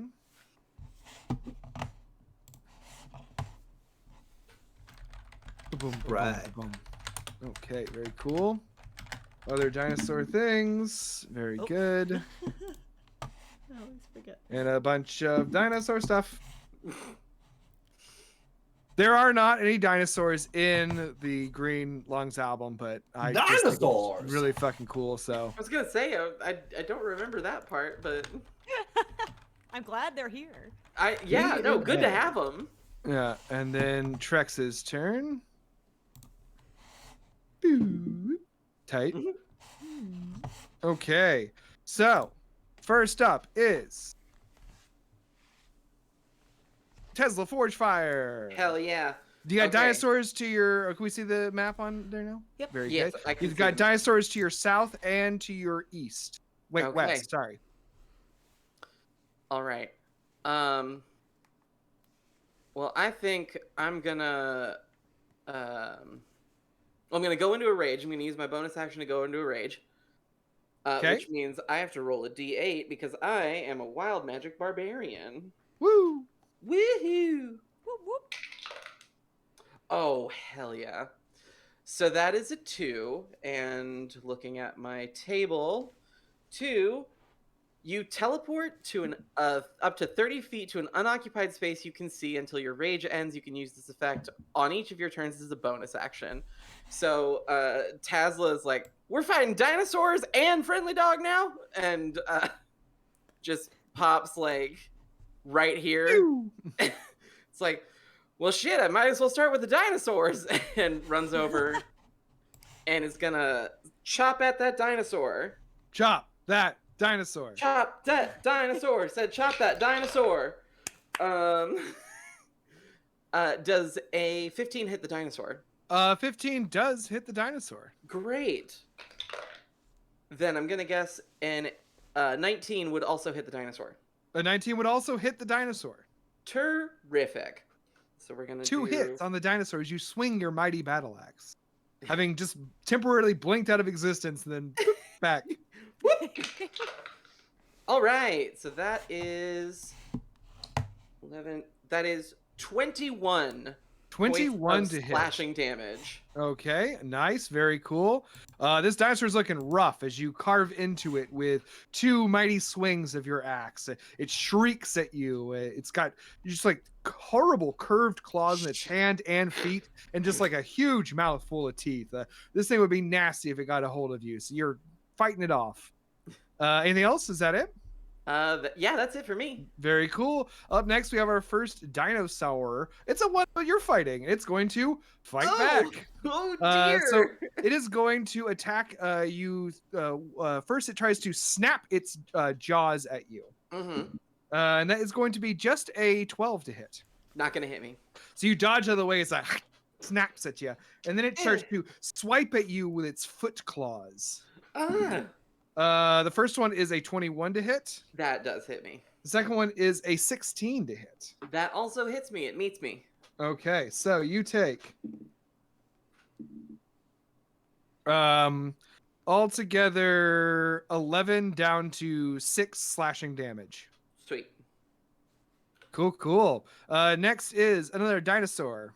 It is going to rush. It is going for Grandy. It sees a target here, and it's going to run right to Grandy. As it runs, when it gets like right here, it leaps through the air, soaring through the sky and landing right on top of you, claws first. So let's see if it hits. Oh, that's a 23 to hit. Grandy. So Grandy, you are pinned to the ground as this thing stabs a claw into your shoulder and just rocks you to the ground.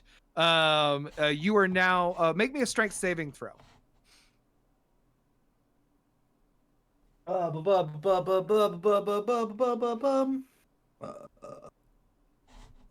14. 14, you manage to kind of like, as the impact is hitting you, not get fully knocked to the ground. So you sort of like skate back as this thing rakes a claw down your chest and then brings up another attack, a claw to attack. That one is a 19 to hit. Oh, the first one you take, sorry. Yeah. You take 7 slashing damage. The second one is a 19. And you take 5 slashing damage. And then it's going to try to bite you. I used to wear very cool armor. That's only 11. That hits. Grandy used to wear very cool armor, but oh now no! Oh no! So you take just 3 piercing damage as it catches you on the shoulder with just like a little nip. Yep. Okay, it is now time for Grandy. You're up. Get it. All right. So, this is the first time playing a warlock with Pact of the Blade. So it says as an action, I create a pact weapon. So does that take my entire turn? Like I can't create it and attack I at the think same you can time? draw it as a bonus action. I think let's see. I think as part of your, well, I don't know if that's part of a I got the player's invocation. guide up. Yeah. So Sorry to bog things down. No, this is but the getting nitty gritty with the rules is part of the fun of D&D, baby. Hell yeah. I mean, I've got a Come on. Warhammer. I can just hit him with a regular Warhammer too. But... Back to the blade. So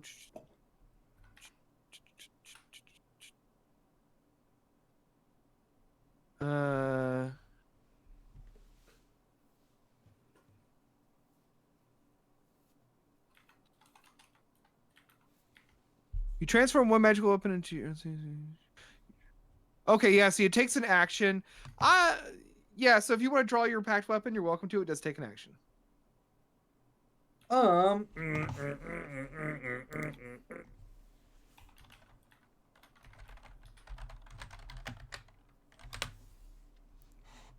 Yeah, let's do the damn thing. Yeah, I do it. Oh yeah. I used to have this very, very cool great axe, but then my demon lord took it. But yeah, so yeah, it's a giant great axe, and I don't know, it looks fucking very cool. So yeah, I draw it, and I guess I can't really move. This dude's right on top of me, right? Yeah, it would be an attack of opportunity if you move. A bonus action, anything? I think that is it. Yeah, I think that's my turn. So you draw your infernal axe and prepare yourself to attack this thing. Yeah. Okay, very cool. It is Trex Wildheart's turn. Trex Wildheart is going to look at all of you as you are battling his dinosaur companions, and he's going to say, "This looks like a lot of fun." And he begins to shapeshift again. turning from a human man into A dinosaur? The cutest dog ever? the cutest dog ever. Into a T-Rex. Heckin' good boy. Yeah. There's Still a now heckin' good boy. That's one of the cutest dogs. and That is a there weird is dog, now but a it's cute. gigantic T-Rex here, and it is going to stomp forward. Look out. It is, let's see, what's its movement speed here? So he has used his action to do that. So he is going to get to right here, Les, and roar in your face. That's I need you to make He's me so weird. I need you and Grandy to make me wisdom saves. Okay. Oh, a natural 20. Oh, Nice. not a natural 20, a 12. A 12. With a 12, you are now afraid Ah, Oh, of the no. T-Rex looming over you. With a natural 20, I feel like you got to get something cool. Is there a cantrip that you can do that you would like to do as a reaction? Yeah, why not? I'll true strike. I want to true strike. Ooh, a good choice. Oh, nice. Very good choice. I love it. Okay, so go ahead and so that describe that spell to me. Yeah, it's so basically I point my finger at him to just like get a read what the target's defenses are, and then I get advantage on my attack against him. Next Nice. Hell yeah. Okay, very cool. So, yeah, you set that up, glowing runes appearing as you spread your hands in your wizardly way, drawing them out, and you identify it's sort of like a predator targeting system. Where you're just like there's looking for the weak there's no spot. reason for it to beep, but it is beeping. would And it, you're like- would it be too late for me to burn that inspiration on that wisdom save? Yeah, I'm sorry. I've already announced fine. the results. That's fine. Okay, so that is going to be it for Trex's turn. Boots, you are up. Shoot. I am a bird. Hell yeah. You are a bird on green lung. Yep. Well, I've got 50 feet of flight according to the Raven stats. That's fine. That's fine. And Greenlung, by the way, is just sitting there, sort of taking this all in, a sort of bemused look on his face.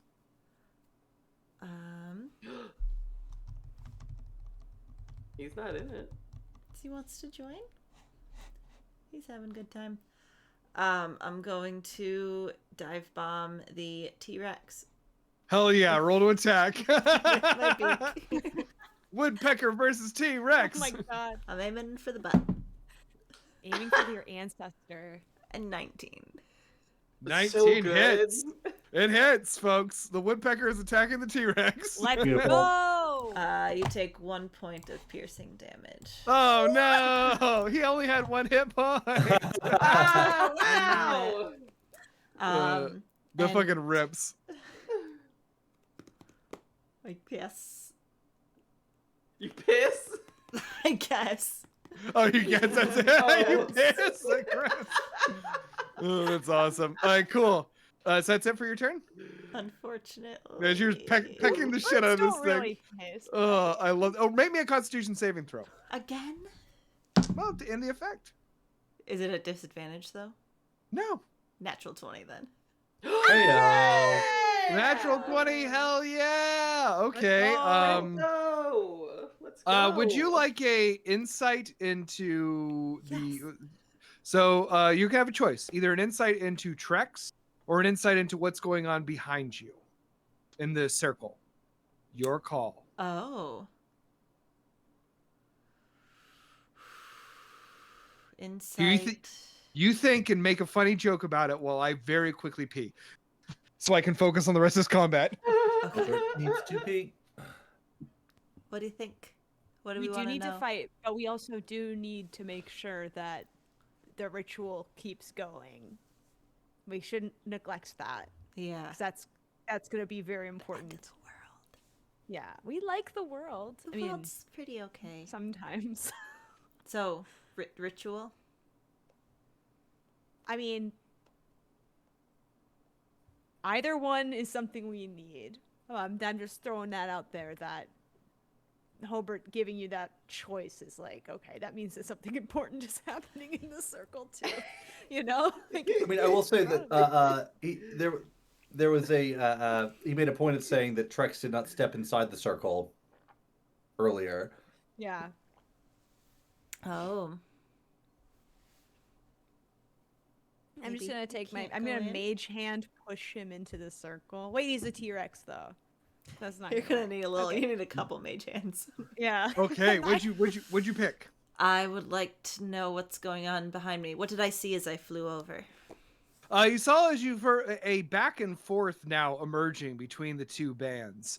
The Trog and Hagua and Elwyn playing fiercely to retake the rhythm of the song from the three coven of the Orchard Witches. Back and forth as the fire oscillates between green and red. You notice also, I'll say with a natural 20, that around you, with the flashing of the fire, things change. Where there are the fey creatures cavorting in the light of the green fire, when it turns red, you see imps, ghouls, dancing. And even with a natural 20, you start to see, moving toward the edge of the trees, are a group of glowing red spectral knights. They wear large bucket-style helmets with large crosses emblazoned on their faces. Their shields and swords held at the ready for their master's call. I'm gonna use my bonus action to no longer be a bird, please. Would you like to? Now, tell me, Liz, and think about this before you say it. Are you doing that while riding the dinosaur? Yeah. So you stop being a woodpecker, and you are now on top of the dinosaur. I feel like Amazing. that was the only. Here, let me do move to back. There you go. Now you're on the dinosaur. This is fine. Oh, hell yeah. Awesome. Love it. Great. Okay. It is now Les's turn. Tasla, you're next. Right. Okay. So when I did the True Strike cantrip, I was like, well, most of the spells that I use, they don't have a attack roll. Mm-hmm. So I'm gonna try and scroll through it real quick and see. Well, it's probably You're thumbing through your book like, ah. Yeah, I'm like, wait, I use this. Literally the only things that I need to roll an attack roll for are cantrips. So I'm stupid. Hey, it's a cantrip you have advantage on. That's true. So I'm gonna try to cast. I'm going to cast Firebolt. Actually, first I'm gonna move the fuck away from. Tight. Because. Let's see the range of the. You're gonna get an attack of opportunity. Then I'm gonna wait. Okay. Wait. Yeah, I'm gonna wait on my movement, and I'm gonna just Firebolt his ass. Let's go. I will give him disadvantage because he has a person on his back suddenly, and that is surprising. Okay, I already have advantage. This guy's got cool. disadvantage. Yeah. Let's rock. Let's rock. Suddenly bugbear. Suddenly bugbear. This is not Green Lungs music. He's riding on top of me. Yeah. He's pecking my bottom. Does an 18 hit the dinosaur? 18 does hit the dinosaur. Hey! yeah. Oh. Okay. Hey, oh, ouchies. Oh, mamma mia, that's so lame. It's a 6 points of fire damage. Don't you get 2 dice rolls with that? No. Yes, No. you do. Do I? Why Yeah, not? Yeah, at the levels 5th up. level. Mm-hmm. Oh. All right. Yeah, well, Firebolt levels up with your player level. It didn't tell me that. It's Oh, No, I lied. Okay. What did I say before? 6? 6 plus. 6, 7, 8, 9. That's gonna be 18. 18? Hell yeah. Ooh, boy. Nice. Glad we got that second roll. Hell yeah. So you got it worked blast out. a jet of fire. Guided Beautiful. by the runes you carved in the air your previous turn. Thank God. Anything else you And want to then- do? Yes. I am going to Misty step away, right? 'Cause that Fuck doesn't yeah, hurt very good. me. Yeah, so smart. All right. I fucking love Misty Step. If I make a character that doesn't have Misty Step, it's not me who made it. I also So- really like having teleporting characters. That has been always a thing I gravitate toward. I didn't even Okay. mean to make one. Going, whoop, I end up right here. Hell yeah! So you disappear just as the T-Rex's jaws are about to snap at you, but you suddenly appear over there. Very cool. Awesome work, Les. Tesla, All right, I'm gonna cleave into dinosaur that's right next to me. go for it. That is 26. I'm gonna guess that's gonna hit. Hits. All right, cool. We're gonna roll damage, see if how that goes. 8 damage to it. 8 damage. Hell yeah! So you bring up your sword and just like bring it down and just like totally cleave the head from this Deinonychus. Sweet. As its snapping jaws land on the ground. Right. All right. And then I head so at 35 feet. So 1, 2, 3, 4, Dino X. 5, 6, 7. I end up here. And Okay. I'm gonna chop another time at the one that's on top of Grandy. That's right. Okay. Go for it. Does a 16 hit that dinosaur? Hits. Sweet. That one is 13 points of damage. 13 points of damage. Okay, very good. And then I am going to use my bonus action to teleport here, right in front of that dinosaur. Okay. And I am going to, because I just now real. Wait. Oh, we skipped the Did we skip the dinosaur? We did skip that dinosaur.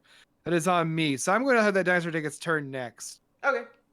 Okay, so very cool. So you appear right there. The dinosaur is going to immediately attack you. That is Cool. my bad. I can't believe I skipped. I must have pressed forward to the thing twice or something.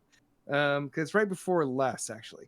So the first attack is with its snapping jaws, 13. Nope. You dodge again. These things are never going to be able to bite you. And then here comes 2 claw attacks as it swipes with its legs and arms. It's always when it's right near 17. me. That hits. Okay. You take 3 slashing down to 2 slashing. Okay. And the second attack is, that's 21. That's definitely hitting me. And you take 5 down to 3 slashing damage. Okay, so that's 5 damage total, right? Yep.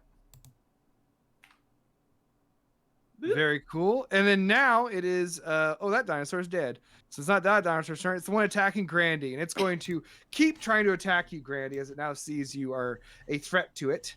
And it is going to do snap jaws. That is going to probably hit you. That's a 14. Yep. You take 10 piercing Whoa. damage. Big hit. Really gets a hold of your like torso, sneaks under and grabs, and you feel sharp pain as these teeth sink in. And then the claw comes up to attack. That is a 22. Yep, that'll do it. That is only 4 slashing damage as it catches you on the side with one of its curved claws. And then nope, that's an 8. Oh, thank goodness. Yeah. Whiff that last one. I couldn't get a hold of you. It's like sort of kicking you like a cat trying to play rough. Okay, it is now Grandy's turn. All right, I'm going to attack that dinosaur right on top of me, Go for it. but I have disadvantage because I'm frightened. Is that true? Yes. Yes. Yeah. I was gonna say because it says as long as the object you are frightened of is within your eyesight, and I'm gonna say Yeah. it's pretty hard to miss a T-Rex. Yeah. But that's a 14. 14 hits. Okay. Nice. You're freaking out. You want to get out of the situation.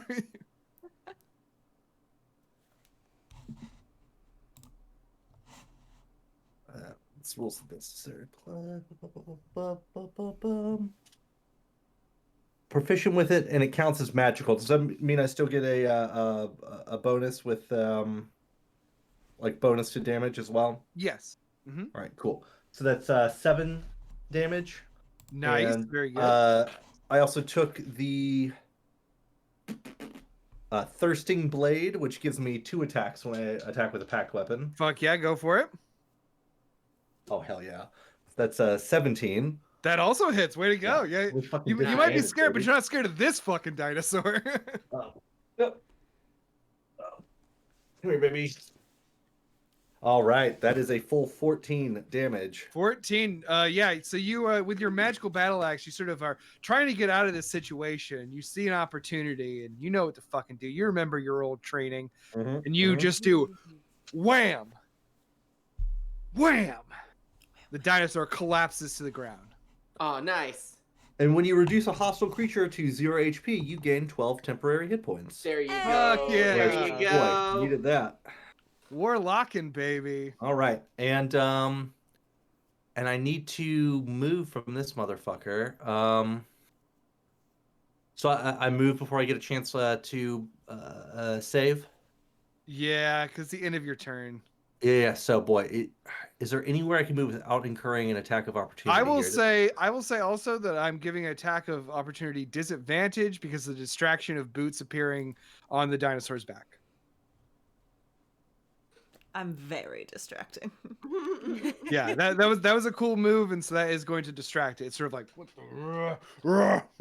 the Yeah, great. All right, Granny's gonna move over here. Okay, I'm gonna roll with disadvantage.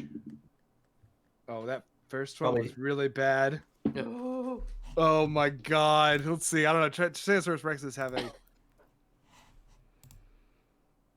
My AC is only 11. Yeah. Ooh. So with its amazing bonus, that is going to be a 13. Okay.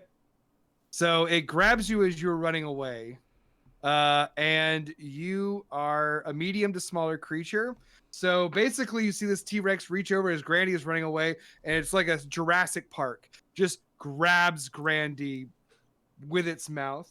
Grandy, you are going to take. Where'd you go? Where are you at? Grandy. Grandy's getting there mixing it up. I love it. Oh, there it is. I found it. I found the one I wanted to use. Okay. You take 13 piercing. Wait, sorry, 20 piercing damage. Oh, yeah. 20. And We you all are can now go sometimes. you are now grappled. Oh boy. You are in its jaws, in Trex's jaws. Great. Okay, it is now going to be Trex's turn. No. And Trex is going. Don't worry about me now, child. I am actually. You've lived a good life. Trex is going to. I'm going to move you back over to T-Rex mouth because that's really fun. Yeah. Trex is going to whip his tail up, his long, flowing dinosaur tail, and he's going to try to hit Boots with it. Good luck. 13. That misses. Oh, so you dodge is like a around you, like this tail swipes past your head, and then he is going to make a bite attack on the thing in his mouth. Oh. Which I believe grappled gives advantage, correct? Go for it. Doesn't matter anyway. AC's so low.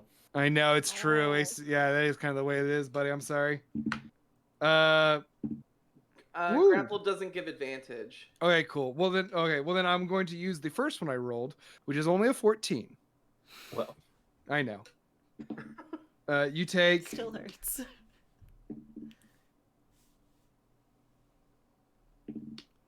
Oh no. Ooh. 24 piercing Oh. damage. How you doing? we're getting there. We're getting there. Okay. It's like you see Grace like get tossed up a second, just like. Oh. This might be it for old Grandy. It is now Boots' turn. Okay. I am going to, oh goodness, see the peril that my friend is in, and I'm going to run up the neck if I can. Oh yeah. And try Okay. to I'm gonna leap off, and as I'm leaping I'm gonna turn around and I'm gonna cast Moonbeam centered on his butt, so it doesn't Okay. hit Grandy and it doesn't hit me. Okay. And shapeshifters make the saving throw with disadvantage. Hell yeah. Okay. Hell yeah. So that Oh. is a Constitution 15. Okay. Ooh, With disadvantage. I know. Oh, I rolled so good though. No. That is going to be a there's going to be an 18 is the lowest one. That's a bummer, but you still take half of 4d10. Nice. Hell fucking yeah. And how much of a circle is the moonbeam? It's 5-foot radius. 5-foot radius. Okay. So I just got the butt. Just got the butt. I love it. Only the butt, please. 4, 8, 15. Oh, nice. Oh, that's a 1. Never mind. Half of 16. 8 points, unfortunately. 8 points? Hell yeah. That's still something. And does that keep going too? It does if I maintain concentration, and I can move it as an action. I love that. That's awesome. Cool. Okay. Anything else, Boots? No. Cool. And also, I'm going to say that you're incredibly lucky because actually, wait, now I think he should. No, he won't. He won't because his mouth is full. He can't make a bite attack as full. long as his mouth is And- full. Yeah, did Smart. he already make a reaction attack to, this turn? Or does he get more? No, he didn't. Okay. That was just his double attack. Oh, fuck. Okay, so it is now The one attacking me? the one attacking you. Yeah. So this dinosaur is going to make 2 more attacks, 2 more claw attacks. The first one misses for sure. Okay. The second one is an 18. That hits. You take 5 slashing down to 3, Okay. and the bite attack is only a 10, so it misses too. Yeah. Snap, snap, slash, slash. They still can't bite me, but when they get down on my level, it's bad. It is Les's turn. Okay, it's time for me to cast Fireball. Yeah. Yeah. So I'm gonna, The call of the invocation wizard. yeah. I'm gonna cast it right here. I can sculpt spells to spare my comrades who are gonna be in the radius. Hold on, let me show to others. So I said I was casting it right here. Yeah, so this is, I guess. Oh, I love that. That's great. So how many people can you Wait, okay. save from the effect? I can save up to 4 people. Oh, perfect. Okay, so this is gonna hit. If I cast it right there, it's going to hit the dinosaur. Actually, Boots, you're just out of range, so you don't need to worry. But Grandy and Tasla will be safe from this, and it's And not Trek- going to go Trek into too? the circle at all. Trex will be burned by fire, hopefully. Like, the dinosaur has failed. Trex has succeeded. Oh, okay. So let's see. What is? Oh. Okay. So half I'm sorry. damage. I got confused because Trex is a dinosaur right Me now. too. Yeah, I yeah. forgot. Me as a dinosaur. Sorry, the anyway. dinosaur. Yeah. Okay, let me roll damage real quick. Boink. Roll that nasty sound- fire damage. Yoink! Oh, Yeah, okay. that's the sound the fireball makes. She's So- like, yoink! Yoink. Boodly doodle. This Boodly really- doodle. It does not go boodly doodle. It's actually very cool. Yeah, it's really cool. Just Draw because I'm the not. spiritual- Doodle doodle. Casts out the red ball that slowly just. Delicious fireball 34 ASMR. 34 points of damage. 34. Hell yeah. So Holy that goes shit. down That's to full points. so So that Trex goes down and to Trexy will get 17 half, for yeah. Trex. And then Trexy, Trexy. this you see this dinosaur that you're fighting right here, a Tasla, is just vaporized by fire. Thanks. Doesn't that smell good? I'm sorry. Yeah. It's like a roast lizard. It's nice. And Anyone else there love is roast lizard? pretty significant fire damage on some of these trees, but we'll deal with that later. I mean, that's a controlled burn. You gotta keep the forest in check. Yeah, it just Yeah, keeps it how healthy. did this clearing got so clear? Yeah, we're in a clearing. Okay. Yeah. Anything else, Les? I'm just gonna stay where I am. Cool, That'll awesome. be all for right now. Tasla, you're up. You got All right, dinosaur ash on you. Great. One day I they'll am become going oil. Okay. Cool. So I am going to run over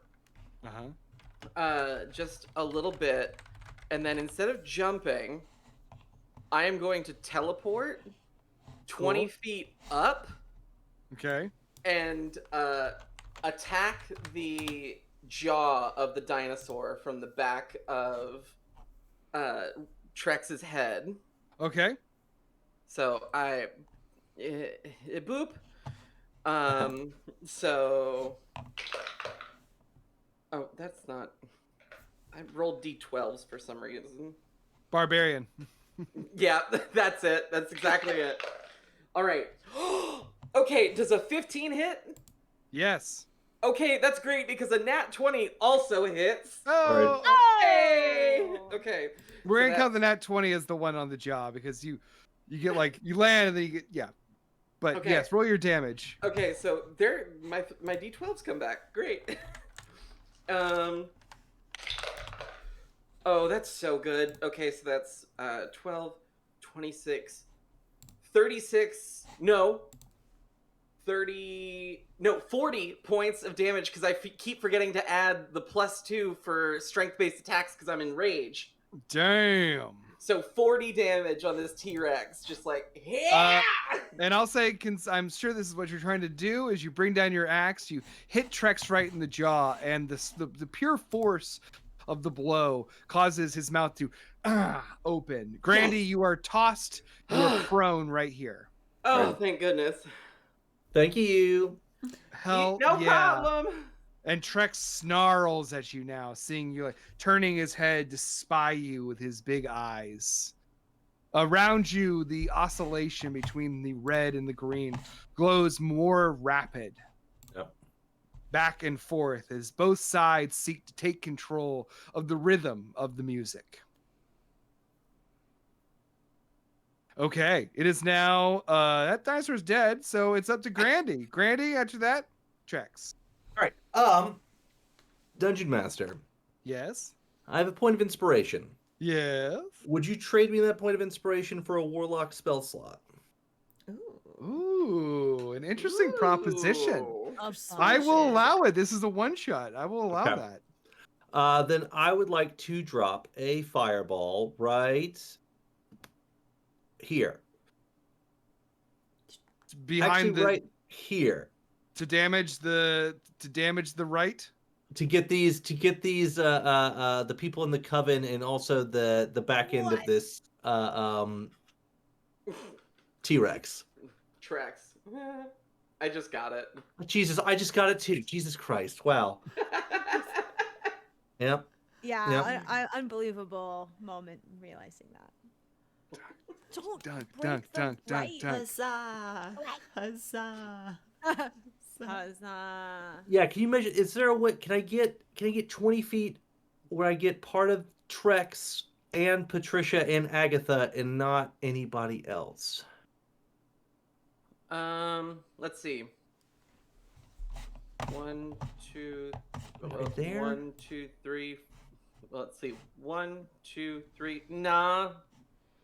I just don't think it's a good idea to break the circle. No? Okay. Yeah, I think if you get Trex, that's a good idea, but I don't know if Oh, well, something in that like- case. All right. Because in that You're case, just under give- his brings them in. control right now, right? Give me a Constitution saving throw on Trex. Ooh, I love that. Okay. It's a 22. God damn it. All right, but hey, that's still half as much on 8d8, which is a lot. Oh, what is this spell? Blight. Oh, fuck yeah. Nice. All right. Concentrated fireball, but necrotic instead. Mhm. Pretty good. That'll do it. All right, here goes 6. Oh boy. Wow. Okay. 15, 22, 24, 29. 3 more.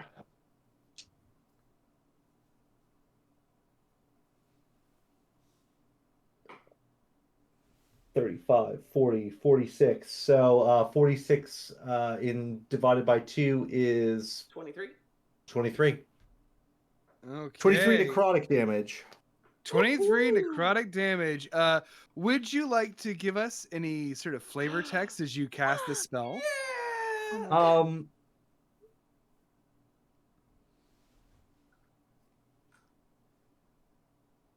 Yeah, you see my patron appear and sort of like riding the back of the dinosaur, like stick his all monochrome visage, like 2 fingers into like whatever ear holes are in there on the T-Rex, and like sharp blue and black veins go all down the length of the dinosaur, and pulse, pulse, pulse, pulse, and then sort of like Thanos him away. And yeah, you even hear the butler say in your ear, sort of, not that this isn't what I want, but not today. And then he's gone again, and you see the T-Rex be racked with this necrotic energy and scream out, and then collapse to the ground as it transforms back into Trex Wildheart. Oh shit! Oh fuck! Trex now stands there in the moonbeam. Still, I'll say too. Oh, so he has to make another con save. It's his turn next, so yes. Oh, did we skip his turn, or did we do it last time? No, I did it on my turn. Yeah, And on your turn, right? But it's also at the start. If Oh, you we're start not there. your You're turn. right. You're right. You're right. Oh, also, Grandy's gonna move. Cool. Wait for the situation. Wait for the situation. I'm going to say it's now Trex's turn. Trex is going to roll for that wisdom save. Right? Wisdom, or is it? Constitution. Constitution. Ooh, oh my god. Still with a disadvantage because you are technically a shapeshifter. So. I will. Well, it doesn't matter because the first dice I rolled was an 8. Excellent. Let's go. 4d10. Wow. Hello. That's a spicy 10, moon beam. 18, Switch back to the other 20, stat block here. 21. 21, fuck yeah. Oh yeah, he takes a big hit. Sort of like yelling out as the light, the fire of the moon engulfs him briefly. And he's now captured in this cylinder as the music around you plays on. But something has definitely changed. The green is dominating the red. The red is starting to blink slower and slower as more green begins to emerge from the fire, as Trex rips out a just like absolutely blistering solo on his crystal guitar, stepping forward, pushing as hard as he can with his druidic magic as he plays on, Hagua blowing a rhythm behind him, Elwyn playing her drums. And you start to see the resolve of the Coven of Orchards fade as their music is overtaken by that of Trog and his band. And the fire glows green. And Trog speaks to you now as he continues to play, reaching the end of his solo. He says, "Do not kill him. Do not desiccate this grove with that violence. He has lost. It is done. The spell is complete. The May Queen is saved." And the fire ends. And you now see the May Queen, the woman in white. She's glowing with a sort of iridescent, pearlescent tone. Seated not on ash, but a throne made of the woven branches heaved into the fire pit. Oh. And Trex is there in the moonbeam. I guess I'll have to try again sometime. And Trog rocks forward, and he looks at his old friend Trex and says, "But not this year, Trex. Once again, you are banished from this grove. Be gone from this place." And Trex stands, stepping out of the moonbeam, still kind of smoldering a little bit. And he turns, looking at you all. And holds out his hands. And he says, Huzzah! Huzzah! Huzzah! Huzzah! And I like And with hold the up last both my one- middle fingers. And the last one, he holds out his arms and he turns into a pterodactyl. Oh my god. I cast Earthbind. This Is this You just their want to? fun game Manic. that they play every year? Like Huh? this is just is this just their fun game that they play every year? Like Roll an insight check. Trex just tries to come in and I'm definitely rolling insight. I still have advantage on that. 15. 19 plus 0, 19. Who knows the ways of druids? Yeah, they're Yeah. Communal people. Fucking- Even though Trex is evil to his very core, can the gathered souls around this fire ever really say goodbye? weird. They could. And the May Queen now sits on her throne and looks at all of you and says, "Thank you for being so kind this week and night." I fish out of my like bag and I grab like one of the other flowers that I picked. You can burn it for drugs. And she Fucking high. takes It's one. like Bonnaroo. She takes one and holds it in her hand, looking at it as it grows up her fingers and then turns to dead, decaying leaves and fades away. Oh, I thought that would stay. Sorry. I am here to guide you. I am the May Queen, not the woman you met before, but someone new. My time here is brief. Oh, okay. I wish to show you something. Yeah. Please. She holds out her hands. You feel a wave wash over you as what you came here to find comes true.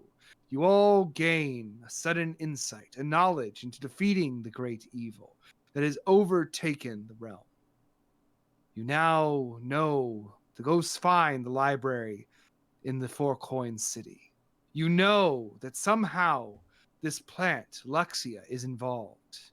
You know that somewhere out there is a weapon capable of defeating the villain that has dogged your existence for so long. A fearsome aberration, a beholder, a dark power that is amassing, using its vast intellect, a magical army that rivals those of the humans that rule the land you know as Hoberon. You know that this dark one, this terrible beholder, has a weakness. And now you see it. It is community. It is knowledge. It is togetherness. The rites have concluded, and Trog stands, its guitar slung over his body. You've all been great companions. You're welcome back here, if you can ever find your way here again. Go forth from these woods. The Templars rest in their tombs. The forest is anew. May Queen is free. Behind you, the glowing figure. Where am I? Oh, thank God. Okay, I was hoping that like that was not like a whole different person now, and that person didn't just like die a person death. Okay, hi, you're all good. You're safe in the woods. Well, You're safe in the woods, surrounded by strangers. Do you want some wine? Gertie approaches with wine. Be careful. It's not It about is- the flavor. it for- is for breakfast her. wine. Yeah, it's breakfast wine. It'll fuck It's you up. definitely lunch wine by now. Peach stuff is actually really good. With that discussion of wine and some hearty drinks and some heavy smoke, we bring this album to an end. The Adventure of the Woodland Rites. Congratulations, adventurers. You've done quite well. Yay! Huzzah! Huzzah! Huzzah! Thanks for tuning in to this NPC Incorporated Mandatory Workout in D&D one-shot. We do these at the last Thursday of every month, so check out what we do next month. Yeah, I can guarantee it's going to be spooky because it's fucking Halloween. So we got to do something cool. Also, stay tuned for more adventures in our NPC Inc. podcast. And also, I think we should not only note our new artwork by Eric Morrison that will be available coming soon in our store, but also next month we will be doing our annual Halloween episode where we take a break from D&D and play some Call of Cthulhu. Our previous episodes have, I don't know if you've noticed, gone up decade by decade, and by my calendar, this one will be taking place in the 1960s. So get ready for a groovy time with some new friends. Oh boy. I'm very excited. So I'll thank all of our players tonight. You all did an amazing job. Big hand to our guest star, John Fowler. John, anything you want to plug? Nope. Thanks for having me. This was absolutely great. Go buy a mug. Everybody needs a mug. You need a mug. You need a shirt. Go buy a mug. Go buy a shirt. Support this lovely group. And yeah, thank you guys for having me. This was wonderful. Fuck yeah. Thanks, It's buddy. always Great to have so you back. Good to have you. And also give it up for Liz Getty for running our stream tonight. They're amazing. Huzzah, huzzah, huzzah. And we will see you all soon. Have a excellent night. Keep rolling dice and be cool to each other. Bye. Bye, everyone. Beep, beep.